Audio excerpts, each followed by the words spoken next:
What is up, super fam and Brovengers alike? I am Sensei Finito, aka Vane Sensei, and welcome to Marvel Bros, where we discuss all things Marvel and everything pop culture. And it is Wheelie Wednesday, ladies and gentlemen. I am super excited to get into all the vibe, tiddly-tastic things that we are going to be discussing on this Wheelie Wednesday. Now, unfortunately, tomorrow is the season finale, which means we will not be watching this show anymore. Well, at least we won't be having any new episodes, because I know we're going to be watching this show still. But we're not going to have any new episodes for another, hopefully a year, I believe, at the most. Hopefully we don't have another 2-year gap, but hopefully it's a year. And that actually makes me very sad. Wheel of Time is one of the best shows that I have seen in a really long time. And it actually got so much better that it's incredibly surprising. Like, I did not expect for the show to be so much better, but it is like a really good show. Like, it was already good, but now it's fantastic. And I feel like season 3 will get even better. So, what we're going to do today is we're just going to talk about the whole season as a whole, what we saw, what we've appreciated so far, and kind of what we expect to happen in tomorrow's season finale. So, I hope you guys are ready to get into all of that, because I know I am. But first, if you haven't already, make sure you follow us on social media at Marvel Bros to stay up to date with all things Marvel and everything pop culture, whether it be our latest movie news or latest movie reviews or whatever the thing we may be doing. I hope you guys tune in, follow us, show us some love, and we're definitely going to be doing a lot more Wheel of Time content around here. And you can also follow me on social media at Sensei Finito to stay up to date with all the things that I do, whether it be with my esports organization, with my music, with anything that I'm doing. You can follow me on there to stay up to date with all of it, especially my TikTok where I'm always talking about something, nerding out about something. Yeah, follow me on all of the things so y'all can stay up to date with all things Sensei. Yo, I am honestly thinking about what sound bite I can use from Wheel of Time, because we have the hello there, right? We have the hello there, and I kind of want to get something for Wheel of Time, and I don't know what it should be. So I'm gonna be like rewatching all of Wheel of Time in order to listen for what I should have as that song, or what that sound is, or whatever it's gonna be for tomorrow, for the foreseeable Wheel of Time future. And then I'm gonna get some more Wheel of Time emotes made. I'm probably gonna add I'm either gonna add the Taviran, I believe is the way that you say it, Taviran, as a membership, so it'll be like Brovengers and Taviran, so that way you guys as fans can, I guess, differentiate yourselves if you would like to, whether you're a Marvel nerd or this nerd or that nerd or whatever the case may be, or just adding it as a tier, because I think right now we only have 2 tiers on the Brovenger, so I want to add a couple. I just kind of want to give some more Wheel of Time vibes, and I'm definitely going to be not rebranding totally, but I'm definitely going to be adding a little bit more of inspiration of all of the nerdy things that we like around here at Marvel Bros, and not just Marvel. We're going to be Marvel Bros forever, of course, but with getting into more book reading and and a lot more Wheel of Time content and a lot more DC content that's going to be coming out, and just a little bit of everything, I definitely want to have a more wide range of nerdism going on. Hey, Matt's Dagger, yo, shout outs to you coming through with the $10 holla. Can't wait for you to see Rand redacted and Matt waiting, not to mention Perrin redacted. Yo. This is brutal. Oh wait, where's the chat? Oh no, where's the chat? Let's see, bruh. Bow. Let's get that back up there. There we go. Yo, this is cold right here. This is cold. I can't. Why you do me like that? Why you do me like that? That's crazy. But yeah, I can't wait to see all of that redacted waffle stuff either, because I know it's gonna be amazing thing. But yeah, I'm also looking for a lot of sound bites and clips and stuff from Wheel of Time. So Matt's Dagger, you gotta help a brother out. You know what I'm saying? And once again, shout out for the $10 holla. I definitely appreciate you. Thank you for showing your love. All right, let's jump into the rest of chat. See how all you lovely, beautiful souls are doing today. Before we do, you guys may not know what this is, but this is a memory chip card that I don't really know what it is either.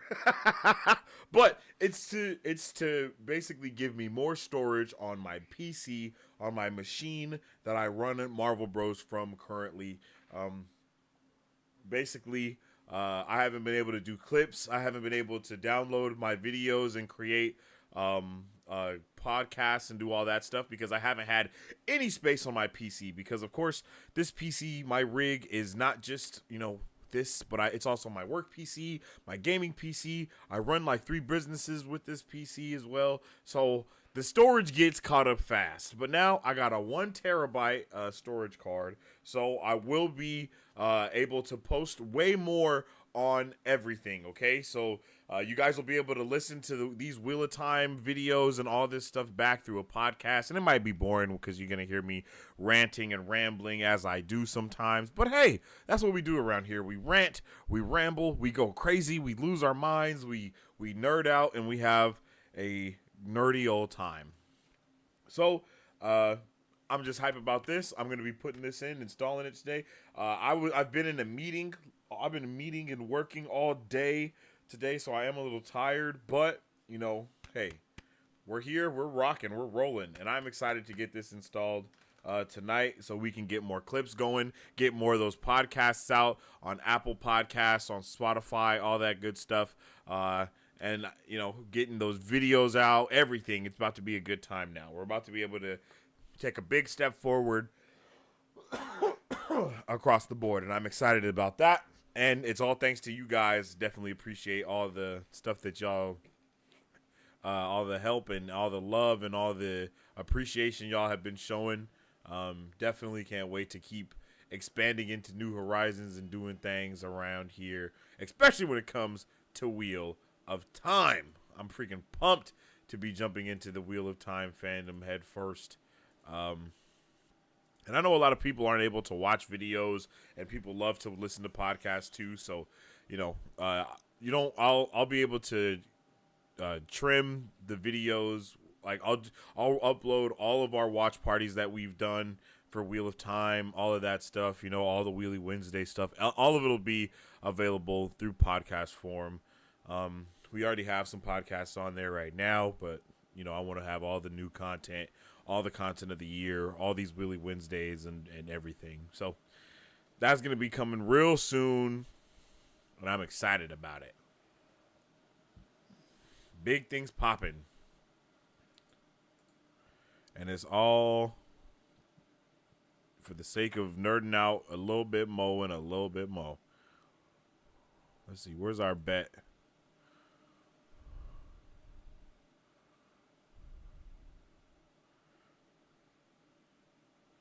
Six bets on no. Y'all are just...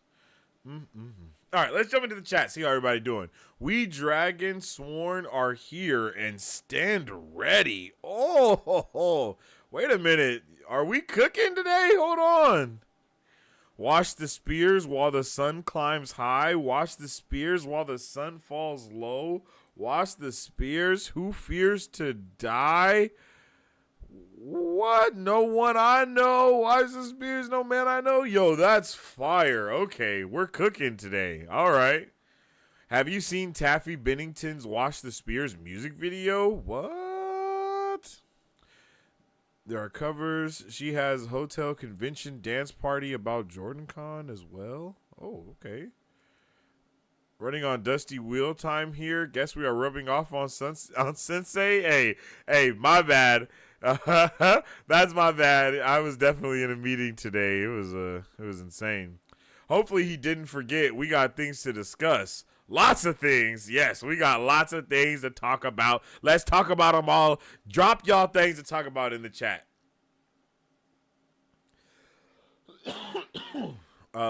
Matt's Dagger, speaking of things, are you hyped for Redacted in tomorrow's episode? Oh, so you guys thought it was, so you guys were making funnies. Oh, hell yeah. I wonder if we will get redacted. Oh, okay. All right, we're laughing. Okay. All right, we're laughing at Sensei today. Is that what we're doing? No, I'm just playing.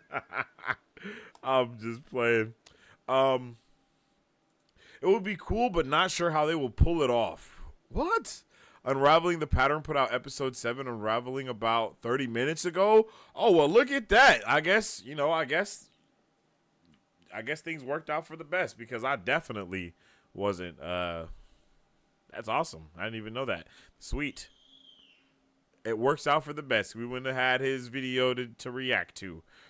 Because if y'all don't know, Unraveling the Pattern goes crazy. Definitely go tune in with Unraveling the Pattern. I'll drop his links and all that when we get to that portion of the show. Y'all already know. We definitely got to have on Unraveling the Pattern at some point. Now that will be dope.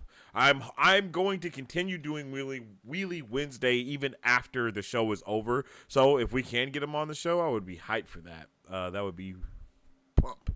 I think the show lives or dies by tomorrow's episode. If they get it wrong, lots of book fans will permanently lose interest. What? Whoa, it's like that, Marisu? Damn, I definitely wish I could have some more context to that. Yeah, but so far so good. Wow, so this is that how a lot of you guys feel? Is that how a lot of you guys feel? Let's get a poll. Let's get a poll going.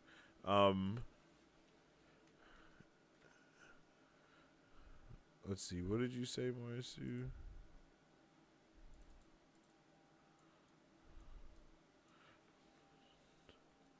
Does the show live or die?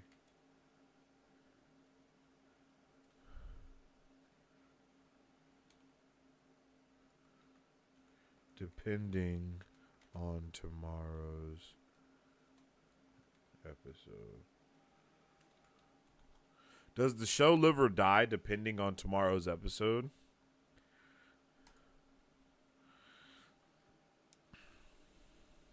That's a good question. Marisu, are you able to put out polls?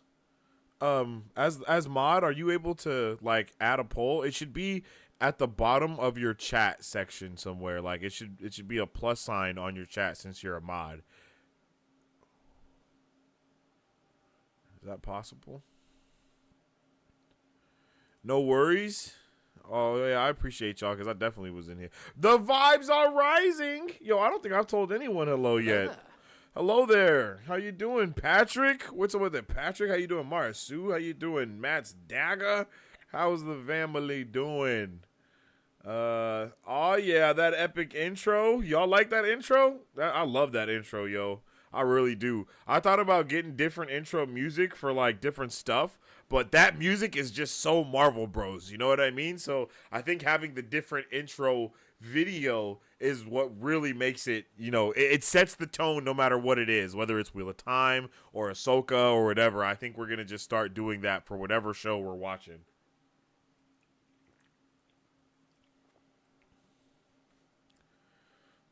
Love to see you guys talking to each other. Just coming in to drop a like as always. Yo, appreciate you words. How you doing, man? Y'all gonna watch Look on Friday? What is Look? What's that? I don't know what that is. Possible Wheel of Time audio clips. Is this a sex thing or a murder thing? Ooh, I actually really like that. I actually really like that. Let me save that. Is this a sex thing or a murder thing? Either way, can we just get it over with? Matt was tripping. Yo, Matt is hilarious. Oh, man. Matt greeting Nynaeve's Arc daughter would be a good audio clip. Ooh, okay. Let's save that. Let's save that too. Good call. Another idea, men's comments upon meeting Matt. Can't remember exact text, but something like, so you're the possum who's been scratching at my wall. Oh, okay. I like that. I like that. Yeah, it's kind of, I'm not going to lie. I'm a little bummed out that we don't have like a greeting. I love that there's a goodbye, like, which is obviously sleep well and wake. Like, that's probably going to just be in my daily talk now. Like, I'm probably going to tell that to my children because that's just such a beautiful saying. Sleep well and wake is like perfect. And I wish there was a good morning version of that, you know, like a grand rising or a top of the morrow or a something. I don't know. The wheel weaves as the wheel wills is a great soundbite. Rosamund Pike has gotten pretty good at saying it super fast. Yes, she has got really good at saying it, and that's another wonderful idea that I am taking down. Yep, y'all gonna help me. Y'all gonna help me get it going. Yes, your name sings in his ears. Now get up. Yeah, that's the facts. I like that one too. Or just Loyal saying, your name sings in my ears. Ooh, I think I really like that. I think I really like that. Yeah. That would be really cool. Oh yeah, I think that would be dope. Like I'm like, yo, what's up, Marisu? And then click it, and it's like your name sings in my ears. Oh yeah, I like that. That's vibes right there. That's vibes. Um,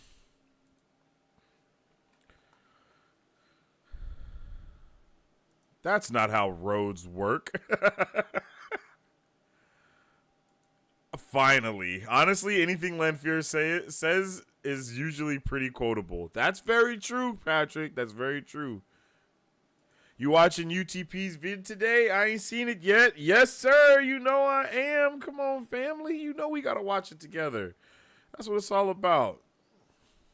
Answered. Yo, look like that. Hey. As we just said, the wheel weaves as the wheel wills. It's funny because we know things, and Sensei doesn't know things. Everyone point and laugh. You got. All right, I'll help you. Everybody point and laugh at Sensei. Yeah, it's hilarious. Hilarious. Taishar, is that a greeting? Hold up.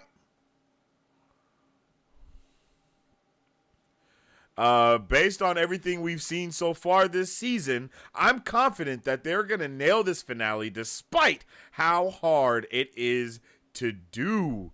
Oh my god, bro. Yo, y'all have me sweating a little bit. I'm not going to lie. Like y'all got my palms almost getting ready there. Jeremy, sweat. Yo, I promise you I did not just set that dad joke up to myself. I promise you I didn't.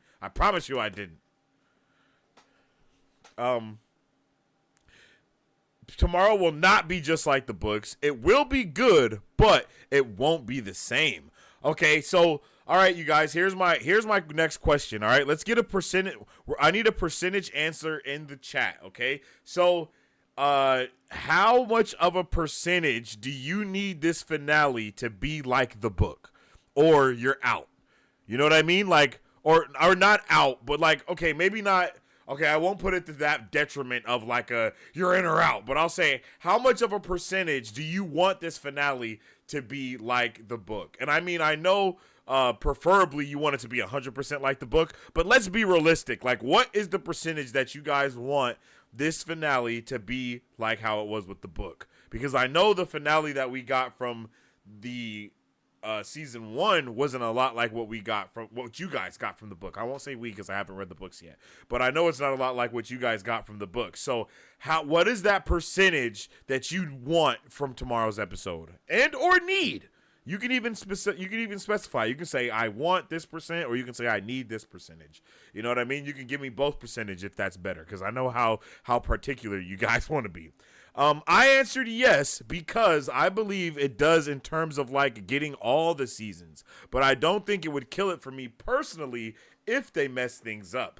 Okay, so it's more of a make it or break it for the following seasons to continue to have people showing back up type of thing. You know what I mean? I think that's kind of the vibe that I get from what you're saying. What? Will up time. WT. What? My boy, what? But yeah, I think that's what you're saying. What, right? Is like, if the season finale isn't what it needs to be, then it's not going to be very likely for people to return for the following seasons, because this is going to have to really set up everything. Tomorrow's show is a huge benchmark in the books, so it is important. Oh,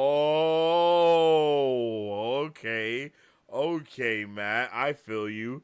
Is it okay that we call you Matt, or would you prefer Dagger?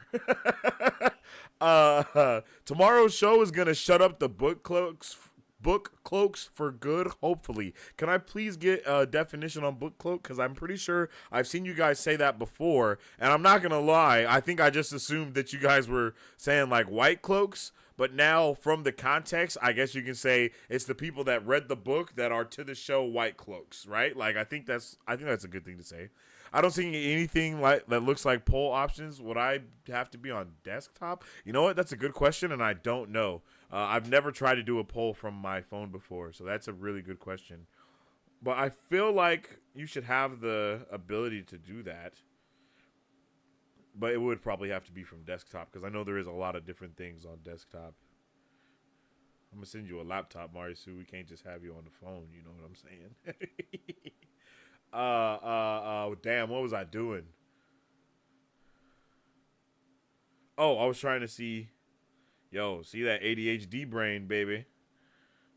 Your boy got distracted real quick. Marvel Bros. Wheelie Wednesday. Oh, turn it down. Chat. Okay, no, I don't think there's a way to do it.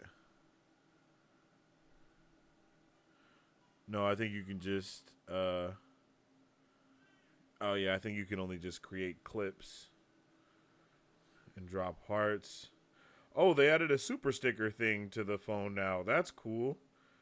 You still can't gift memberships though, and that's stupid. I would definitely gift memberships to you guys to the channel. That's lame. Oh well. I guess I got to do it from my end. Or it might be from the computer. Who knows? That part.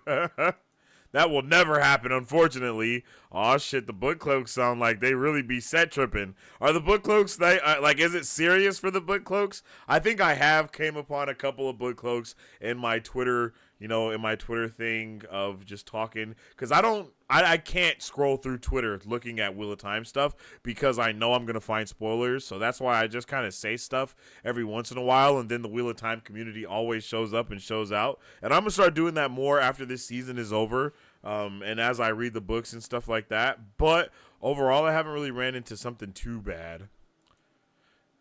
LOL have Lan yelling, "Step in!" on my... Wait, what? Step in on my soundboard, and I don't even know why. It's just a funny soundbite. Yo, that sounds kind of foul. That sounds kind of foul. Not gonna lie. Step in. I don't know. Taishar is the Wheel of Time greeting, but they haven't said it in the show yet. Oh, that's lame. Taishar, I like that. That sounds beautiful. Typically, you say it followed by the place the person is from, Taishar, America, because it means true blood of in old tongue. Ooh, okay. I have something like that in my book. Just gonna say that. But it's Yin Garu, so that's ooh, I like that. Like me, 50%. The details don't matter as long as the important things that need to happen do happen. Ooh, okay. I have been reading these books over and over again for over 20 years. Surprise me, please. I feel that. I feel that, and I like that outlook that I've seen from some of the Wheel of Time fans. Is, hey, like you just said, I've been reading these books for 10 plus years for sure. That's usually what it is for most of you guys. And I feel it, I want to be surprised. Like if I was watching something, if I've read something over and over and over again, I don't want to be able to watch something and be like, I know exactly what's going to happen step by step, Only one part is benchmark for me, so I'm fine with 10%. Oh, okay. Ooh, okay. I like that. Okay. I feel that. What up, fool? What up? Your part will happen, I hope. Sleep well and wake is low-key an ominous thing to say to your kids. It's basically saying there's a good chance we won't survive the night, but I hope you do. Okay, I understand that. Maybe that is kind of dangerous. If there's ever an apocalypse, then that's what I'm saying. Once things start going to shit, sleep well and wake. That's crazy because we did have a saying kind of like that when I was growing up, but it was for different reasons. It was for the same reasons, to be honest. It was very much the same reasons. Matt's cool. All right, for sure, Matt. I'm gonna call you Matty. How about Matty? I like Matty. Yep, Matty is it. LOL, a book cloak is a toxic fan that hates everything that isn't word for word from the page. That sounds super exhausting. No cap. I I don't know. Has there ever been anything that's like word for word what there is from the book to movie? I think that's kind of what the Lord of the Rings is, right? And I don't know if that's what Wheel of Time fans wanted from this. Did you guys want this to be like your Lord of the Rings, or do you still feel like it's like your Lord of the Rings? You know what I mean? Because I know some people love things to be close to source material, and I know some people want to be surprised. So I would love to get a temperature check on how you guys feel about the situation.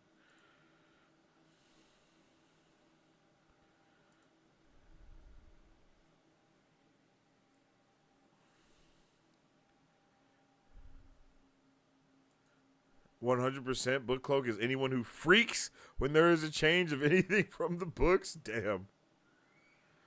I would say I want 2 out of the 3 boys' climaxes to land for me in order for the episode to be a success. Rand, Matt, Perrin. Yes, I definitely need Perrin and Rand.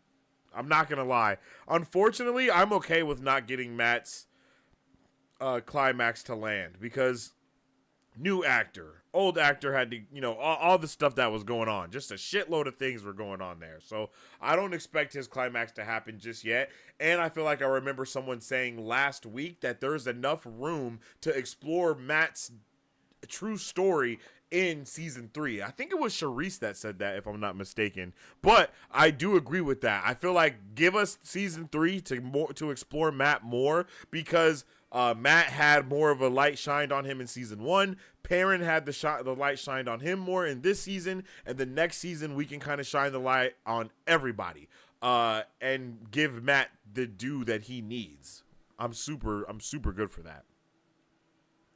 One-on-one book accuracy is less important to me. The feeling of the show provokes or doesn't provoke what matters to me. I understand that too, Patrick. That's a good way to look at things, I believe. I think that's that's definitely a good way to look at it, because at the end of the day, that's why the books are loved, is because of the feeling that was provoked. It wasn't because of accuracy to it. I mean, yes, it was in a way, but it's not because there was you were comparing it to something else. So I think that's one thing that always hurts the translation of media, from physical to digital, from reading it to watching it, because a lot of our imagination is in there as well with physical media, if it's not in the form of like a graphic novel or anything like that. So I feel what you're saying. What's up, King? Yo, what's up with it, Rant? Hello there. How you doing, family? We was just saying, how much of a percentage do you need this season finale to be accurate to the book? Like, do you need the finale to be 100% accurate to the book, or 30% accurate to the book? Like, what is your percentage that you need accuracy in order to be like, this is a successful finale?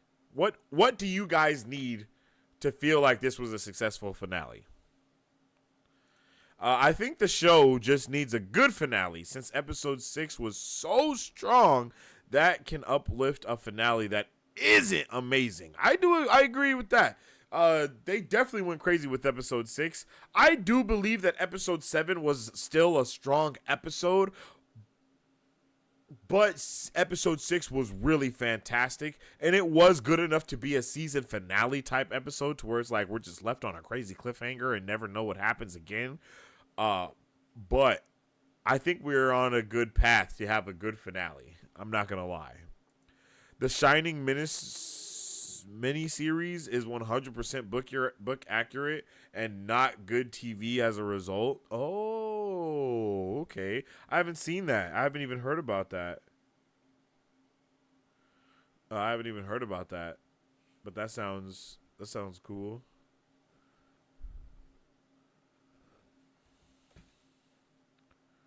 I need Rand to be badass and I'll sleep happy. I feel that. Tyshar.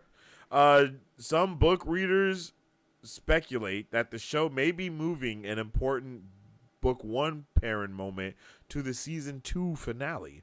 Ooh. Yeah, that sounds really good.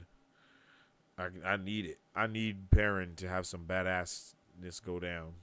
I need zero accuracy. Just need everyone to kick ass. I feel that. I love seeing ass get kicked. Five's been my favorite so far. Oh, episode five's been your favorite so far? Okay. Once we get the season finale and the following Wheelie Wednesday, then next week I'll definitely be asking what was your guys' favorite episodes, what, why, and stuff like that. I know you guys want to give like dissertations on like why you feel certain ways. So if you're in the Discord, in the Wheel of Time thing, you can write your heart's desire out about how you feel about, like a review of the season finale, and I'll even put up a YouTube post for you guys to write your reviews, and then we can read those live and kind of talk about them and stuff like that. I think that would be really dope, because I know some of you guys really love to talk about stuff, and then maybe we can even get some of you guys on so we can nerd out about stuff or something. Who knows? A 100% book accurate adaptation would be a disaster. It would be 15 seasons with 20 plus episodes per season and at least 3 years between seasons. God damn. That's crazy. Accuracy in the emotion that resonates is what is important for me. Yo, that was fire. I really like that. I really like that rant. That was beautiful.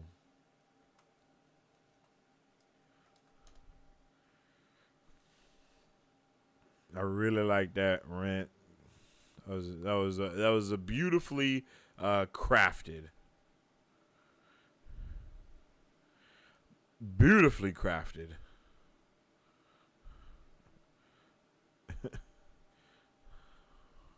All right, so let's talk about episode 7.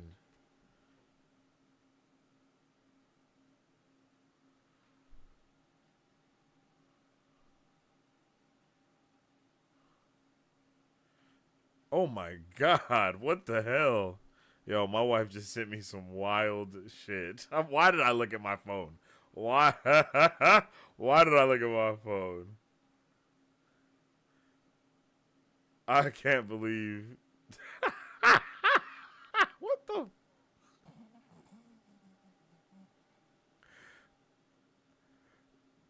Yo, that's crazy.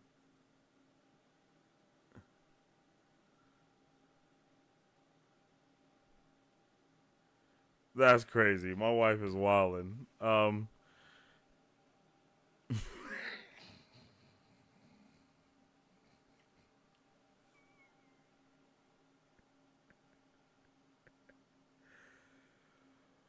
Oh,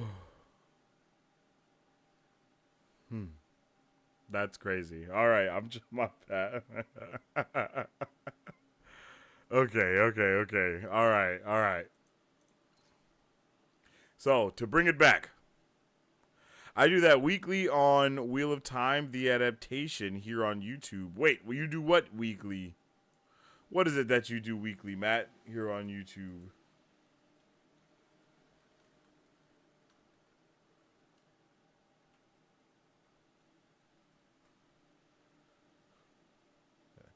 Is that a YouTube channel you got going on?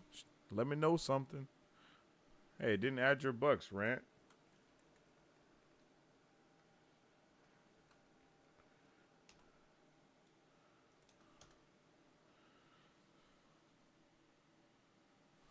What the hell is that about?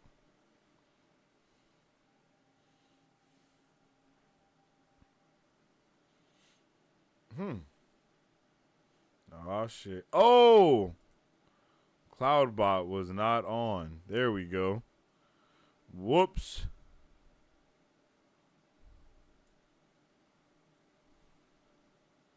Let's try that again.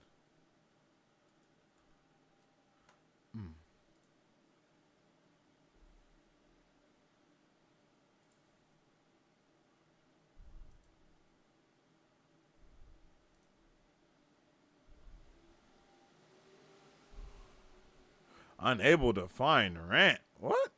I'm looking at him. Add books. At rant. Almore. 150. Don't play with me. Talk about episodes. Yes, it's a YouTube channel. Oh, snap. It's called The Adaptation. Is that what it's called? Damn, Rant. They doing you bad. I'm sorry, fam.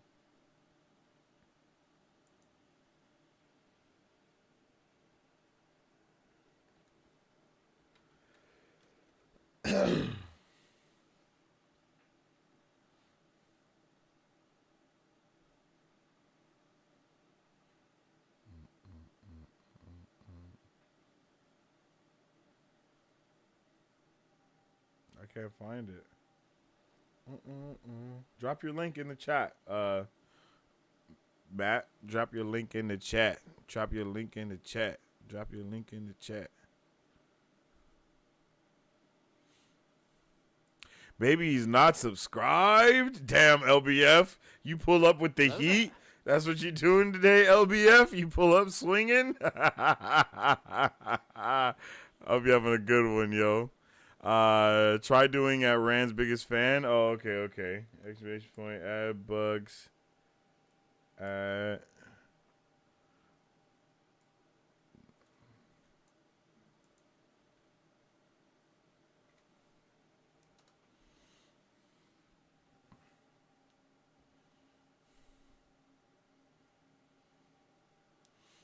Oh, man, I'm sorry. No, I'm kidding. Oh, you bastard. Wow, you got me. You know what? All right. Bet. I wonder why that's just not working.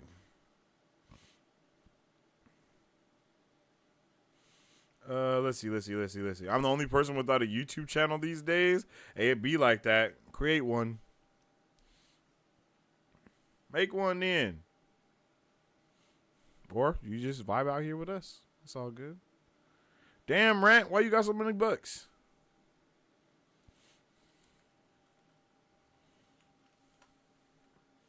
I mean, you do be in the chat a lot, though. Everybody that be in the chat should have some money.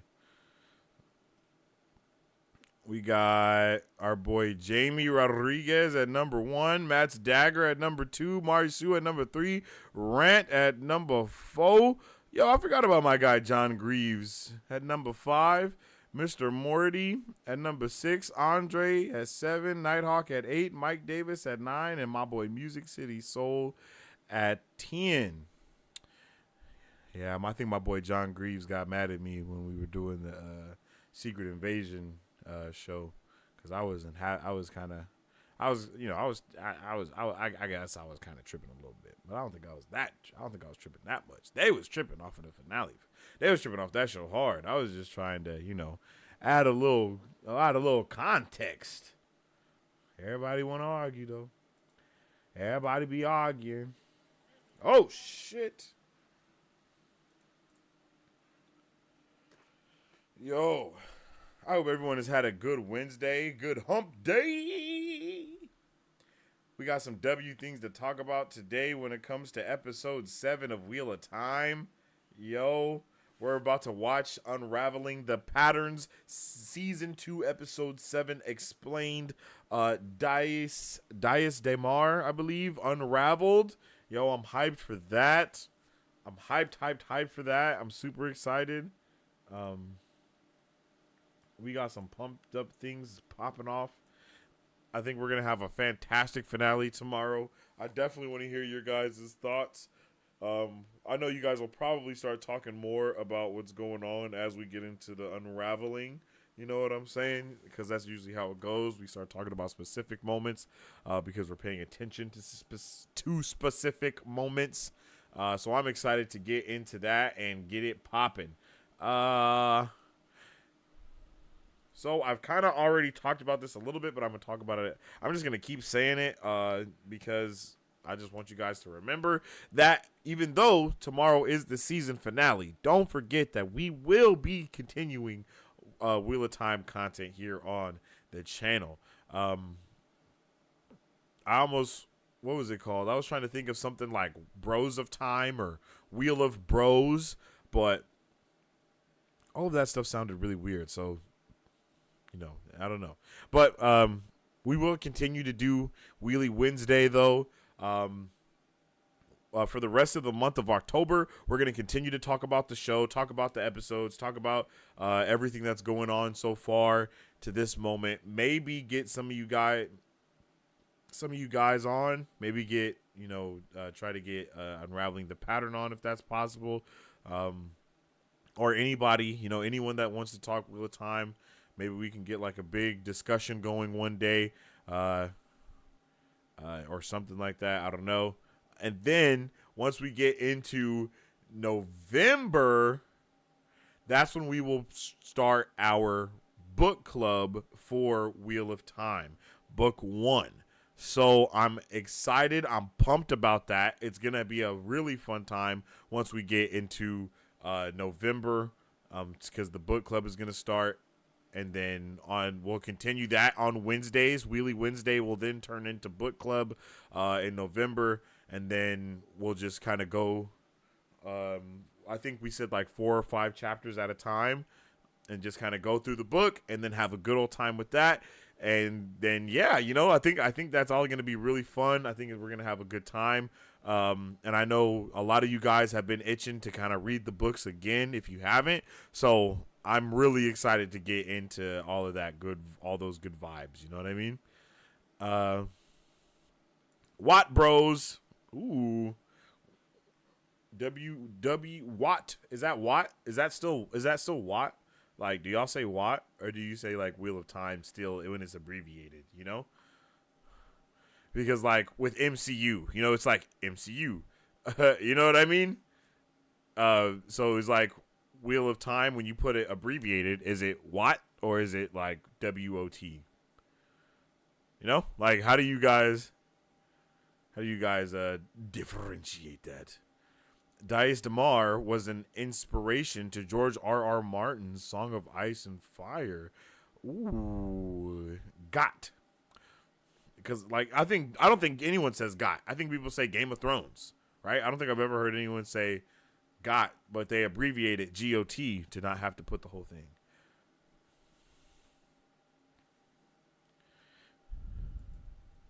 Man, y'all don't know how much thought I even put into like like I put so much thought into the abbreviation too of like what my own stuff would be called when I was doing it. Like it was kind of crazy.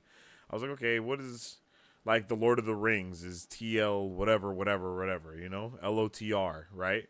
That's what everyone always says, LOTR.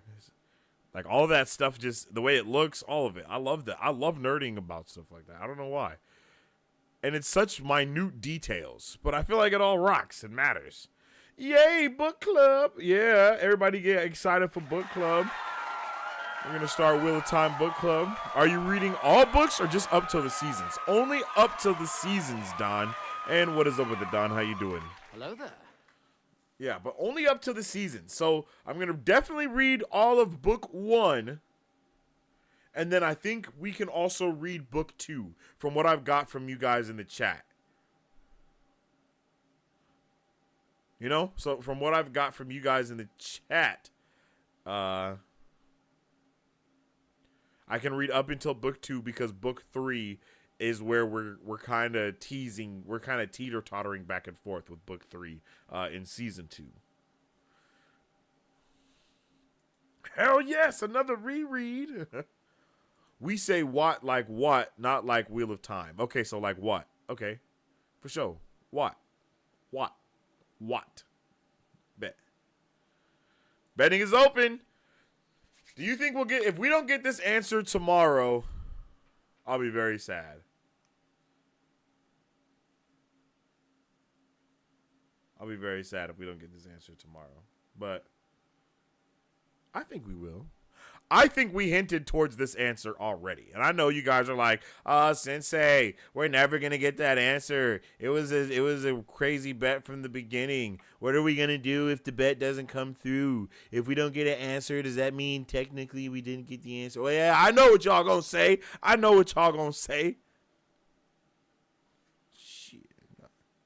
But yeah, it does mean that.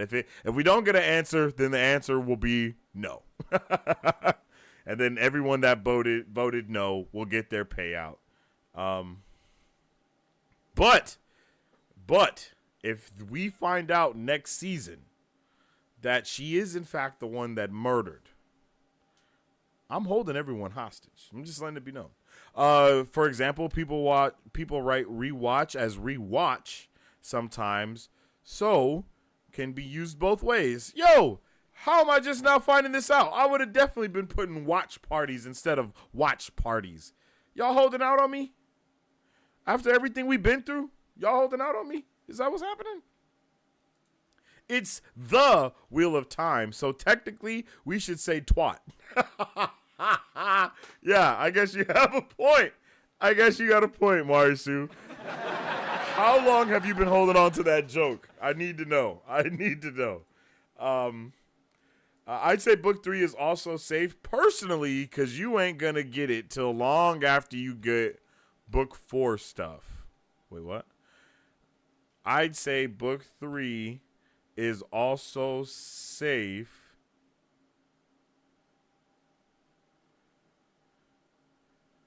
I'd say book 3 is also safe personally because you ain't going to get it till long after you get book 4 stuff.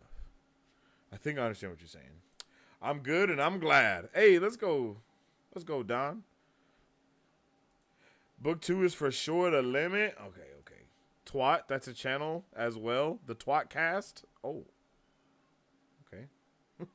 Book 3 is sus because we don't truly know what season 3 is like. Oh, I understand.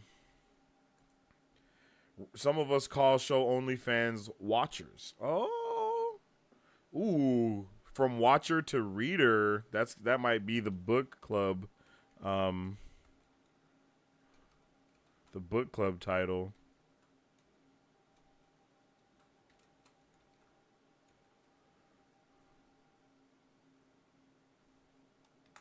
From watcher to reader. That might be a whole new series right there. And then end up doing from watcher to reader for his Dark Materials. Ooh, that actually got some spiciness right there. I like that.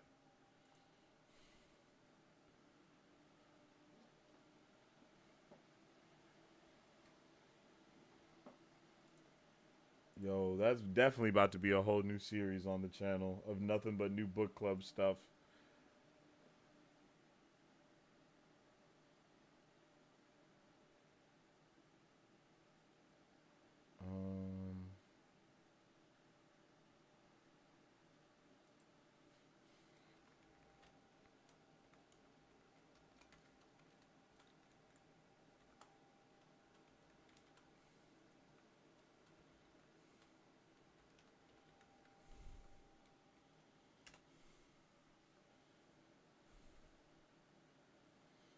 I like it.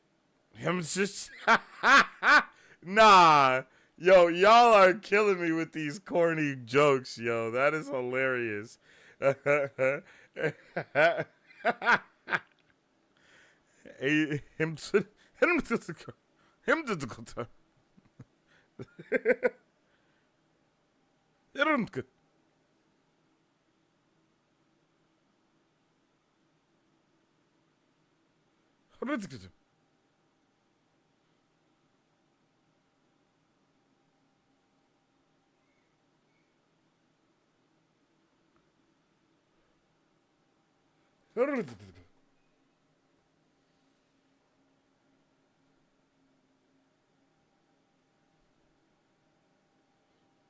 Right? Is that right?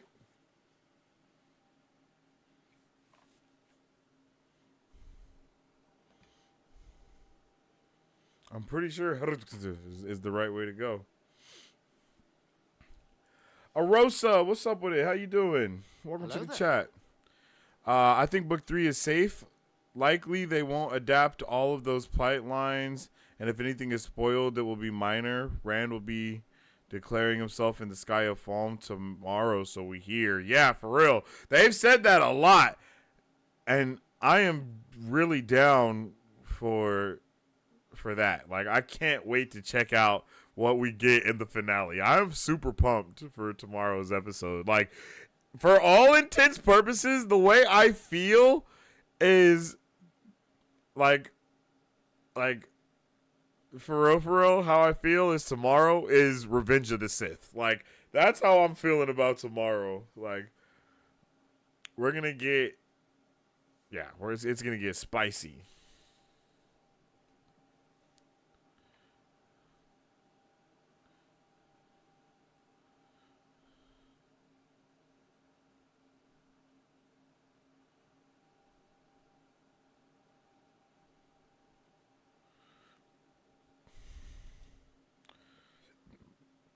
Literally, my brain did the same thing, just trying to figure out what that sounded like when I wrote it out. Yeah, like, hiram tichur. That's what it is. Hiram tichur. Hiram tichur.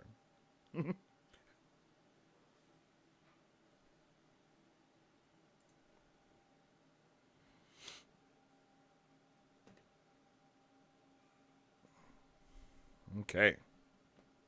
All right. So, with all that being said, it is time for us to jump into the Wheel of Time unraveling, coming from our friend Lauren.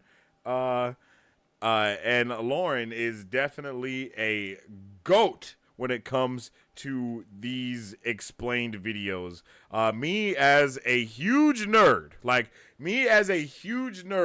I have always been so drawn to all YouTubers that do any type of explained and review things, because they be going through it like sometimes frame by frame and just connecting it to so much other information, and the time that takes is incredible. You know what I mean? And I was looking for someone that did it with Wheel of Time, and thankfully to so many of you in the chat giving me so many amazing creators to check out. And I have to say that Lauren over at Unraveling the Pattern is by far one of the best creators I've come upon in a while, that's doing a wonderful job at everything he does. And, you know, I just want to definitely shout him out and give him his flowers, because he deserves them. Lauren goes crazy over there with all of his stuff that he does. I really enjoy it. You know, and he even came through on the chat a couple of times showing some love, and I definitely appreciated that as well. You know, just as being, you know, a creator that's trying to be on that bigger scale of being able to do these different things and being, you know, that's dope. You know, it's dope for him to see him showing love to a smaller creator like myself. And it's dope to see all of you guys showing love to all different types of creators that are part of your fan base. I love all of that. So keep up that W vibes, and of course I know Lauren's gonna keep up the W-ness that he does, and I really do hope that we can get him on the Shizo one Dizzy. But even if we can't, we'll still keep checking out as much as, you know, as much of stuff as we can within the realm of non-spoilery vibes. I'm pretty sure after the finale, we're probably not going to be able to watch a lot more of Lauren's stuff here, because I'm pretty sure it's all going to be mad spoilery about book stuff. And you know what? Maybe we could even get Lauren to join us on the reread or whatever. You know, that would be cool too. But I'm excited to get into it. I'm excited to check out this Unraveling the Pattern video today.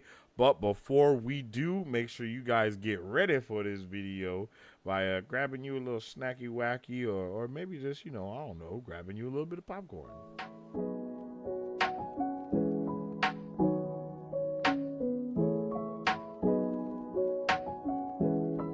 Hi, my name is Dominique Pruitt, and I started Don's Bon Gourmet Popcorn LLC in the summer of 2021 to introduce delicious and unique flavored popcorn not found anywhere else in the world. Why, you ask? Because I make it in my home with love, just for you.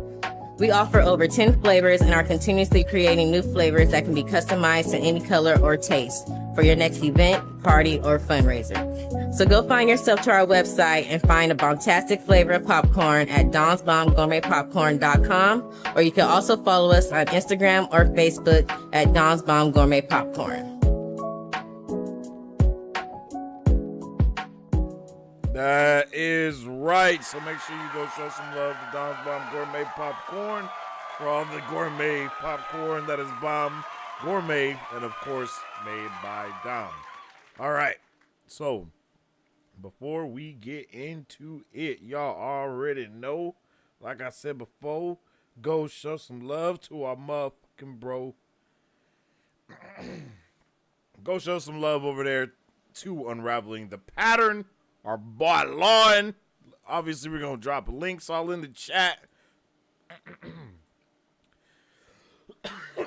Make sure you drop a sub.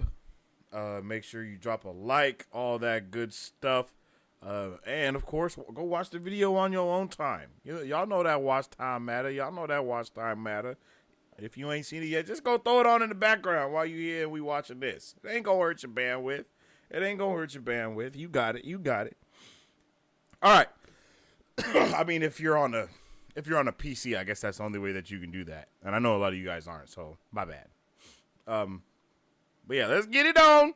I hope y'all are all ready to jump into this amazing video. I didn't even copy video URL link. Put it in there. Bow.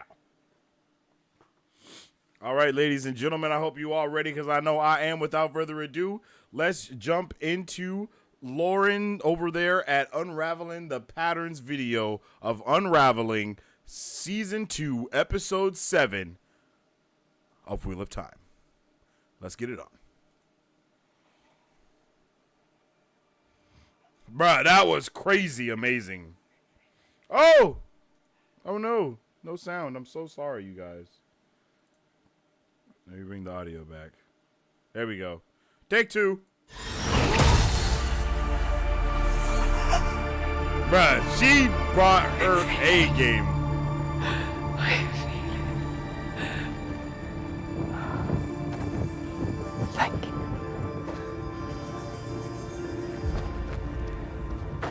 you. I am sorry it took me so long. Did you mind, Judy? The Wheel of Time Season 2, Episode 7 is called Deus Damar, which means the Great Game. And true to the title, many characters were playing games, manipulating events, and pushing our main cast of characters towards Falm. A lot of loose threads in the pattern of the story were tightened and resolved in this fast-paced episode, with even more threads being put in place for what I hope will be an epic season finale. Let's unravel the episode to make sense of it all. This is Unraveling the Pattern. I'm Lauren. That's another thing that I'll say I know a lot of you guys said was that they did so much in this episode, in episode 7 that is, to build up the world and let it be known like, hey, yeah, this is what's going on here. And I think that's great. This video is safe for show watchers and non-book readers, but please check the description for a detailed spoiler warning. It even sounded like he said watchers, like on purpose, like W-O-T. What the hell? We have true missiles incoming. If you are there, get out. I will be doing a COD Next event watch through for Vane Esports. If you guys aren't following over there, definitely go check out Vane Esports. Where we will be nerding out about that Modern Warfare 3. Let's start at the end. In a very unexpected turn of events, Swan was left bleeding on the ground while Moiraine looked down on her. Moiraine's ability to channel had been restored. Rand, Lan, and Moiraine followed Lanfear of all people into a waygate, presumably to go to Falm. I will say this shocked me and many book readers so much that I've seen many wild theories trying to justify these major changes from the books. There are a few prevailing theories about what happened. The first theory You guys didn't let me know that that wasn't like that in the book. That's crazy. Says that what we saw on screen should be taken at face value. And for some reason, Swan and Moiraine kind of broke up, as they were essentially choosing very different sides in relation to how to handle the Dragon Reborn. Swan seemed to think she had enough political sway in the tower to shield the dragon, take him into custody, cage him as tower law dictates, and to then only bring him out at parties, or to use him as a puppet until the last battle. If this is true, Swan seems to think that Moiraine was lying to her about being stilled, and then Swan witnessed Moiraine cooperating with one of the Forsaken to take the dragon away. This makes Which is Moiraine look like insane. she's a member of the Black Aja who can not only break her oath to lie, but works with the Forsaken. This will set up Swan for some awkward discussions with the Hall of the Tower, which will likely lead to some very uncomfortable moments in Swan's future. The second popular theory is some variation of the following. Swan and Moiraine have been planning this for quite some time together, and they were playing everyone, including Rand, the Tower, and the audience, in a great game of manipulation. Other variations say that perhaps Moiraine wasn't totally involved, but that Lan and Swan planned some of this. Some theories think that they were even trying to trick Lanfear, while others say that Lanfear's involvement was not expected and put a big old wrench in their plans. As a book reader, I want this second theory to be true in some way, simply because I don't like the idea that Swan and Moiraine, after 20 long years of working together and keeping each other's secrets, suddenly changed their plans and turned against each other. Remember, they're in the most political city in the world, and we've seen evidence of people listening in on conversations and even using regular people and guards as eyes and ears for their own political game. And yet we see Rand openly talking to Lan about calling himself the dragon in a hallway in front of Tower guards. Later, Rand says to Swan that Lan told him she's not exactly what she seems. Is this a nod to the audience that we shouldn't take Swan's actions at face value in this episode? The term Deus de Mar, which is the title of the episode, literally means the Great Game, which normally refers to the Game of Houses, a similar concept to the Game of Thrones, but Robert Jordan came up with the Game of Houses first. Oh, I didn't know that. Okay.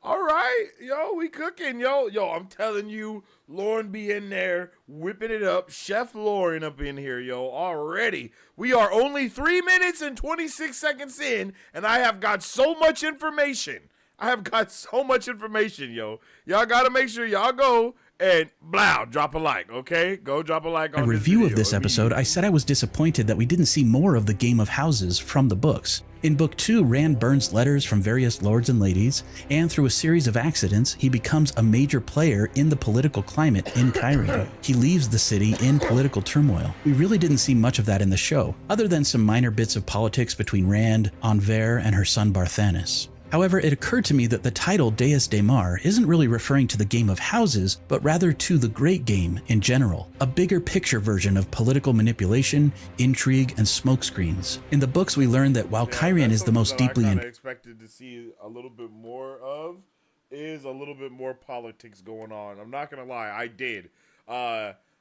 But they've been doing a lot of background politics rather than putting us in the nose of politics. And I like that because we aren't necessarily following any titular characters that are smack dab in the middle of politics for us to need to know all of that type of stuff. You know what I mean? So I'm okay with not getting it, but I did expect a little bit more political discussion to be occurring. Entrenched in the Great Game, really the Aes Sedai created the game. And among the Aes Sedai, Moiraine is one of the very best at playing it. So through that lens, it's not too difficult to believe that Moiraine and Swan were planning for some of this. They'd been writing letters to each other for 6 months. Moiraine confirmed that she influenced Rand from afar to get him to meet with Loghain in Cairhien to help him learn to channel. I'm guessing Swan was very much involved in getting Loghain to Cairhien as well. In Season 1, when Swan and Moiraine were alone together, they let their walls down and truly seemed happy. Only when Moiraine was in front of the Amyrlin with the rest of the Hall of the Tower did Swan treat her like a disobedient daughter. This first scene between Swan and Moiraine in this episode seemed more intimate. Swan says, "I've let you carry this burden for 20 years, love. You've given everything for it. From here on out, I row beside you." And yet in the next scene with Moiraine and Swan, with Lan and Rand in the background, Swan speaks to Moiraine as if she's punishing her in front of the Hall of the Tower. Perhaps Swan is only trying to make it look as though she's following Tower law in order to look good for the Hall of the Tower, while also giving Moiraine a way to manipulate Rand into trusting her more fully. As you rewatch this scene, imagine that someone is listening in on their conversation, in the same way that we saw Anver listening in on Barthanes and Liandrin. It feels very much like they're putting on a show for Rand and for eavesdropping Aes Sedai. Moiraine clearly states their purpose. She says, "We each had a task, Swan. I was to find the Dragon Reborn. You were to get the tower ready to support him. Support him, not cage him." Now would be a good time to talk about the opening scene. We finally learned more about what changed Moiraine and what set her and Swan on their course to find the Dragon Reborn 20 years ago. Bells were tolling in the city to celebrate the end of the Aiel War, this. but little did Swan and Moiraine know, the bells also seemed to herald in the birth of the Dragon Reborn. The birth of this baby would change the course of Swan and Moraine's lives for better or worse, but it would change the world even more, especially if they did not find the dragon before the Dark One did.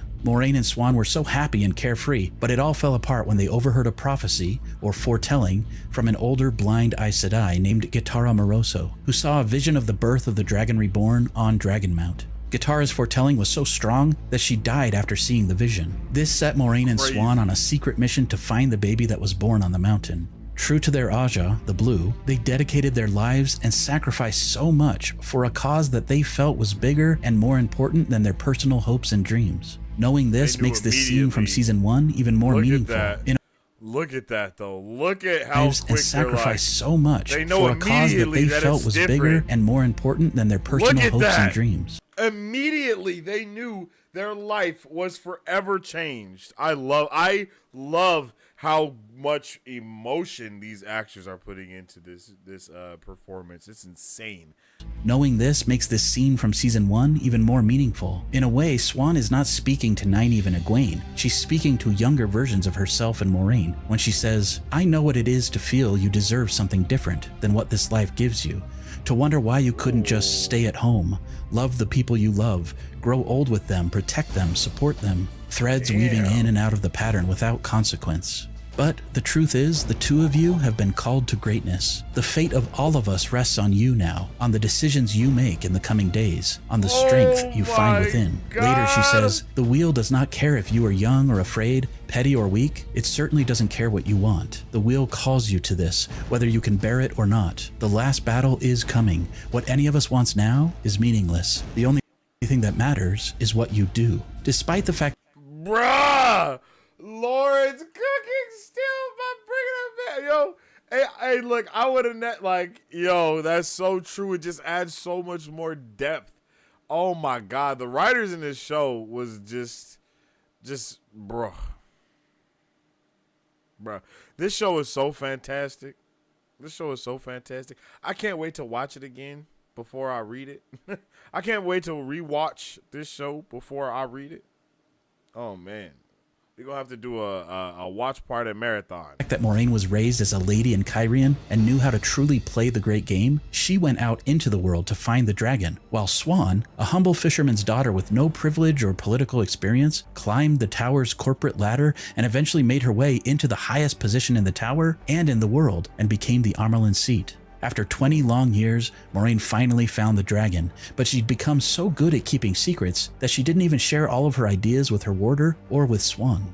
Now, in Cairhien, surely Swan and Moiraine knew there was no stopping the weaving of the pattern, that Rand would soon become known to the world as the Dragon Reborn. Of course, they wanted to protect themselves and their carefully laid plans to guide the dragon and the world towards the last battle. Even Lanfear and Ishamael seemed to have made plans for Rand to declare himself the Dragon Reborn in Falme. Only problem is, the wheel weaves as the wheel wills. In other words, things don't always go according to people's plans, but they do tend to always have a way of working themselves out for what is best for the world. This must be so frustrating for Swan and for Moiraine, and for Ishamael or Lanfear for that matter, who want to carefully control every little thing. Logain said that Moiraine was a desperate and lonely woman who's given her life to a cause beyond her understanding. Moiraine truly has given everything for her mission. Anvere was right when she said, Moiraine knows the difference between right and wrong and how much harder it is sometimes to do what is right. Moiraine gave up her happy and quiet life with Swan as a fishwife to instead suffer greatly in order to hopefully help to save the world. But she's in too deep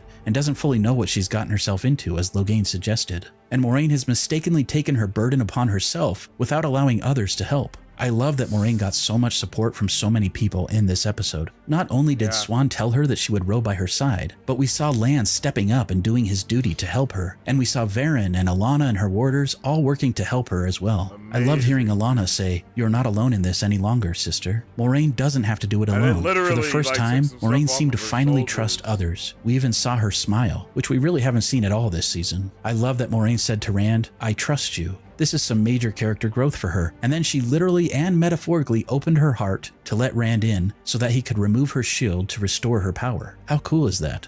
Let's talk about Moiraine's shield for a minute. I originally wrote about 4 pages going in depth about the different ways in which a person can be cut off from the one power, but there's just too much else to talk about, so I'll have to save that for another video. But to help clarify, yes, there are many ways in which a person can be cut off from the one power. If you're a book reader, keep in mind that I'm oversimplifying all of this for show watchers, and I'm leaving out obvious future book spoilers. There's shielding, severing, also known as stilling for women or gentling for men, and being burned out. Shielding is temporary, while gentling or stilling and being burned out are permanent. The Aes Sedai in the show use shields made of weaves of spirit to temporarily cut off someone from the one power. This was visualized as a sort of cage-like shape in Season 1, and it was changed slightly to look more like a group of weaves centered around the person's chest in Season 2. But the Aes Sedai thought that the shield had to be constantly maintained. In Season 1 of the show, when Logain was captured, 3 or more Aes Sedai were required to maintain his shield. This caused great strain on the women. Later in Season 2, we saw Liandrin was able to shield Nynaeve by herself, but it also caused great strain on Liandrin.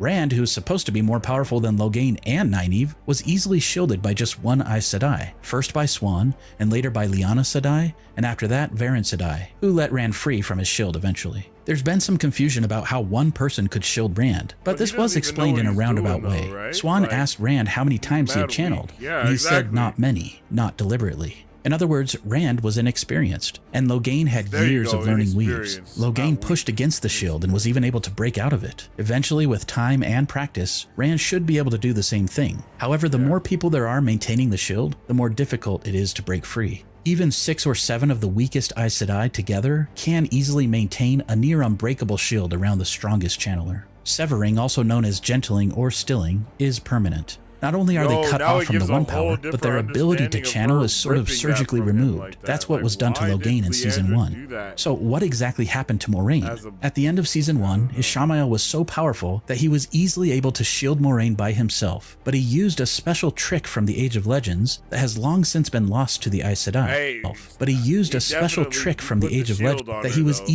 Look at that. That's the shield. What exactly happened to Moiraine? At the end of Season 1, Ishamael was so powerful that he was Look at that. That's definitely easily able to shield Moiraine by himself, but he used a special trick from the Age of Legends that has long since been lost to the Aes Sedai. Ishamael didn't just shield Moiraine, he tied the weaves of spirit in a knot that was maintained without him needing to be there. This was clearly shown when his hands made a sort of knot and Moiraine reacted as though she was hurt. The tying off of the shield did cut off Moiraine from the one power in a temporary but semi-permanent way, but it did not remove her ability to channel. She could have had the knot untied or cut off had she known about it, but only male channelers can see the weaves of other male channelers, just as only female channelers can see female weaves. Once Lan got confirmation from Logain that there were male weaves around Moiraine, he was able to guide Rand to see those weaves, and Rand was able to cut the knotted shield away from Moiraine, restoring her access to the One Power. This was, I think, an intentional nod to an ancient Greek legend about Alexander the Great and the Gordian knot. According to Wikipedia, the legend was regarding a complex knot that tied an ox cart. Reputedly, whoever could untie it would be destined to rule all of Asia. Instead of untangling it laboriously as expected, Alexander the Great dramatically cut through it with his sword, thus exercising another form of mental genius. I'll be honest, I was disappointed that Swan was not involved in some way with this discovery. I thought for sure that they were foreshadowing Swan's involvement with untying Moiraine's shield, because when we first saw Swan in Season 1 in this flashback, she channeled to untie a knot for her father. And then later, when Swan and Moiraine were together in their fishing hut, Swan was working on tying or untying a net. The shield that Ishamael placed on Moiraine looked like a tied net. I mentioned in my review of this episode that I was disappointed that Swan didn't help to untie Moiraine's shield, but I didn't necessarily expect her to see the weaves and untie it herself. I just hoped that she would be the one to help Rand to untie it in some way. It was still satisfying to see Rand cut the knot and restore Moraine's access to the One Power. One other quick thing to note, when someone is shielded and or when they are severed, they can still sense the One Power, but they cannot access it. This is why women who are stilled or men who are gentled often take their own lives. They can still feel the presence of the light, but they can no longer touch it. Imagine the mental agony that would cause, like being thirsty and seeing pure water running right in front of you, but never being able to drink it again.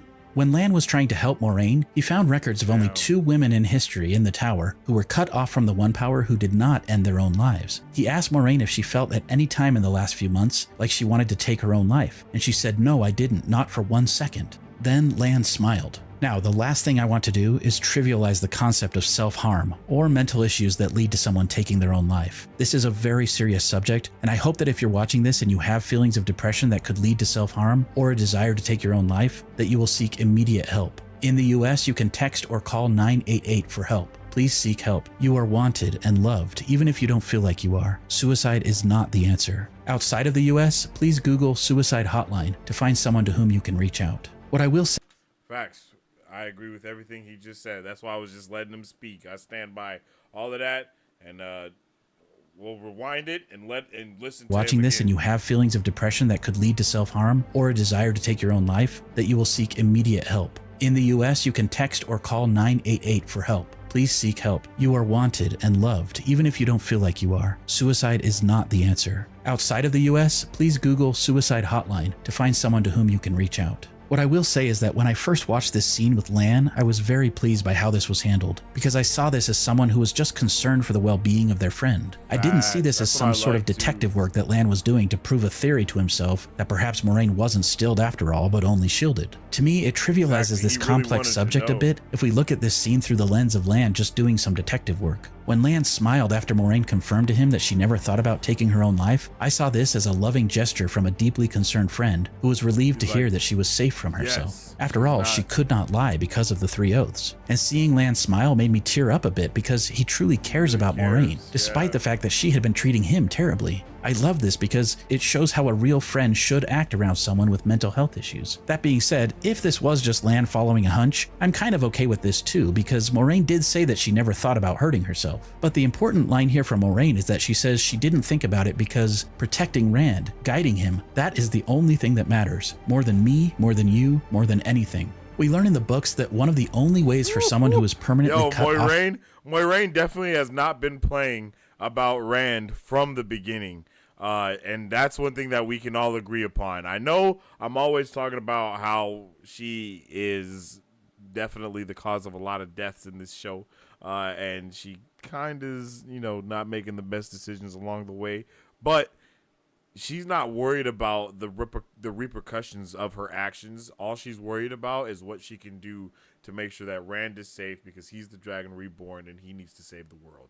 Like, that is the cause and the driving the driving point of every action that she does, and that is enough. Like, you don't really need anything more than that. You more than anything. We learn in the books that one of the only ways for someone who is permanently cut off from the source to survive is to give themselves an important reason or mission to keep living. In Moiraine's case, she feels that helping the Dragon Reborn to stop the Dark One is a cause worth continuing to live for. So I believe that even if Moiraine had been stilled, this would have still been her answer. Her mission is more important to her than her own life, and she is willing to give her life for the cause if necessary, but she would never take her own life. As long as she's breathing, she will do what she can to protect the world. Moiraine, though possibly misguided, is very noble to me, and is another example of a true Aes Sedai, or servant of all. Here's one thing you need to do before buying anything online. Don't spend another dime on Amazon until you watch this first.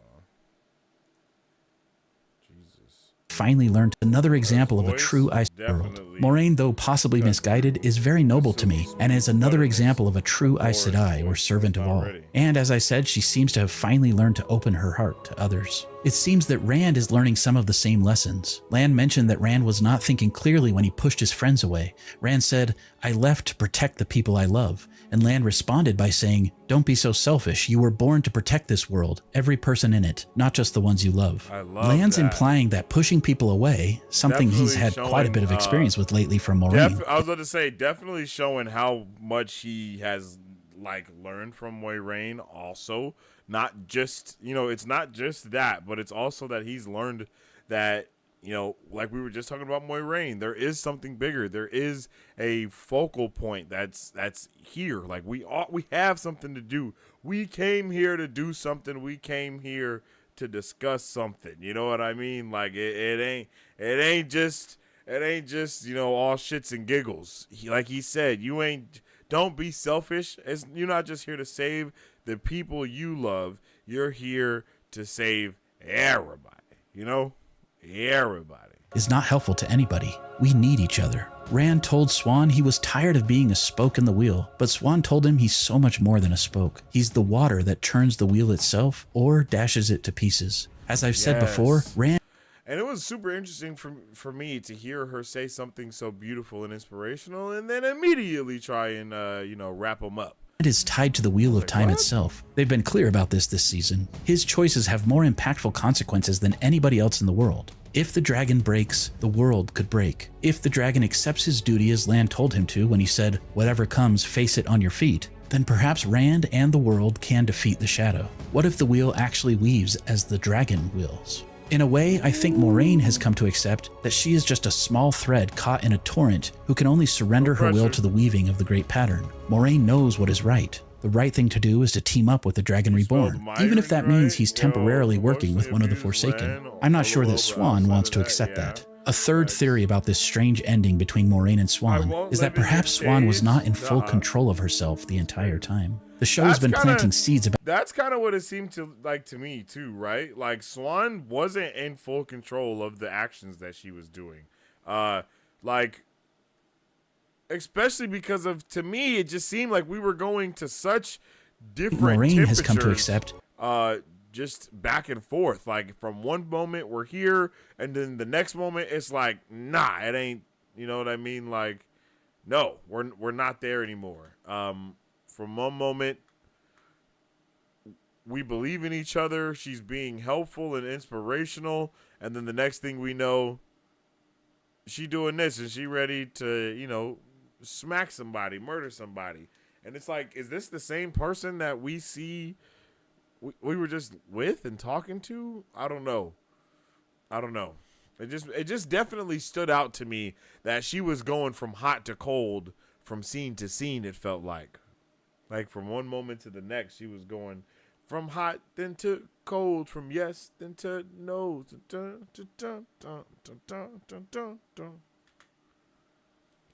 Theory about this strange ending between Moiraine and Swan is that perhaps Swan was not in full control of herself the entire time. The show has been planting seeds about compulsion, a weave of the one power that gives a channeler control over others. We also know that Swan was manipulated in her dreams in season 1. She was the one who had the dream about the Dark One supposedly growing weak at the Eye of the World, which eventually led to freeing Ishamael. Also, isn't it odd that Varen...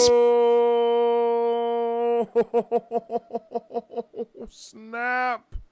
In her dreams in season 1, she was the one who had the dream about the Dark One supposedly growing weak at the Eye of the World, which eventually led to freeing Ishamael. Also, isn't it odd that Varen spent much of the episode trying to find a hidden waygate in the city with an old Ogier map, but then somehow Swan managed to go directly to the waygate to find Moiraine and Lan and Rand? How did Swan know where to go? Perhaps Lan and Moiraine and the other Aes Sedai had planned all of this with Swan, but it's also possible that Swan was not entirely in control of herself in the end. Now, at first I thought that maybe Liandrin had used compulsion on Swan, but I have a hard time believing that Liandrin is that powerful. To me, it feels very much like if Swan was not in full control, that either Ishamael or Lanfear, or the both of them together, were controlling some of Swan's choices.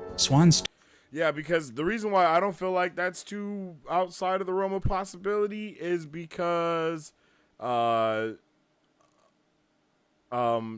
pretty sure, if I'm not mistaken, don't the Dark Friends get like stronger also because they like dedicate themselves to the Dark One?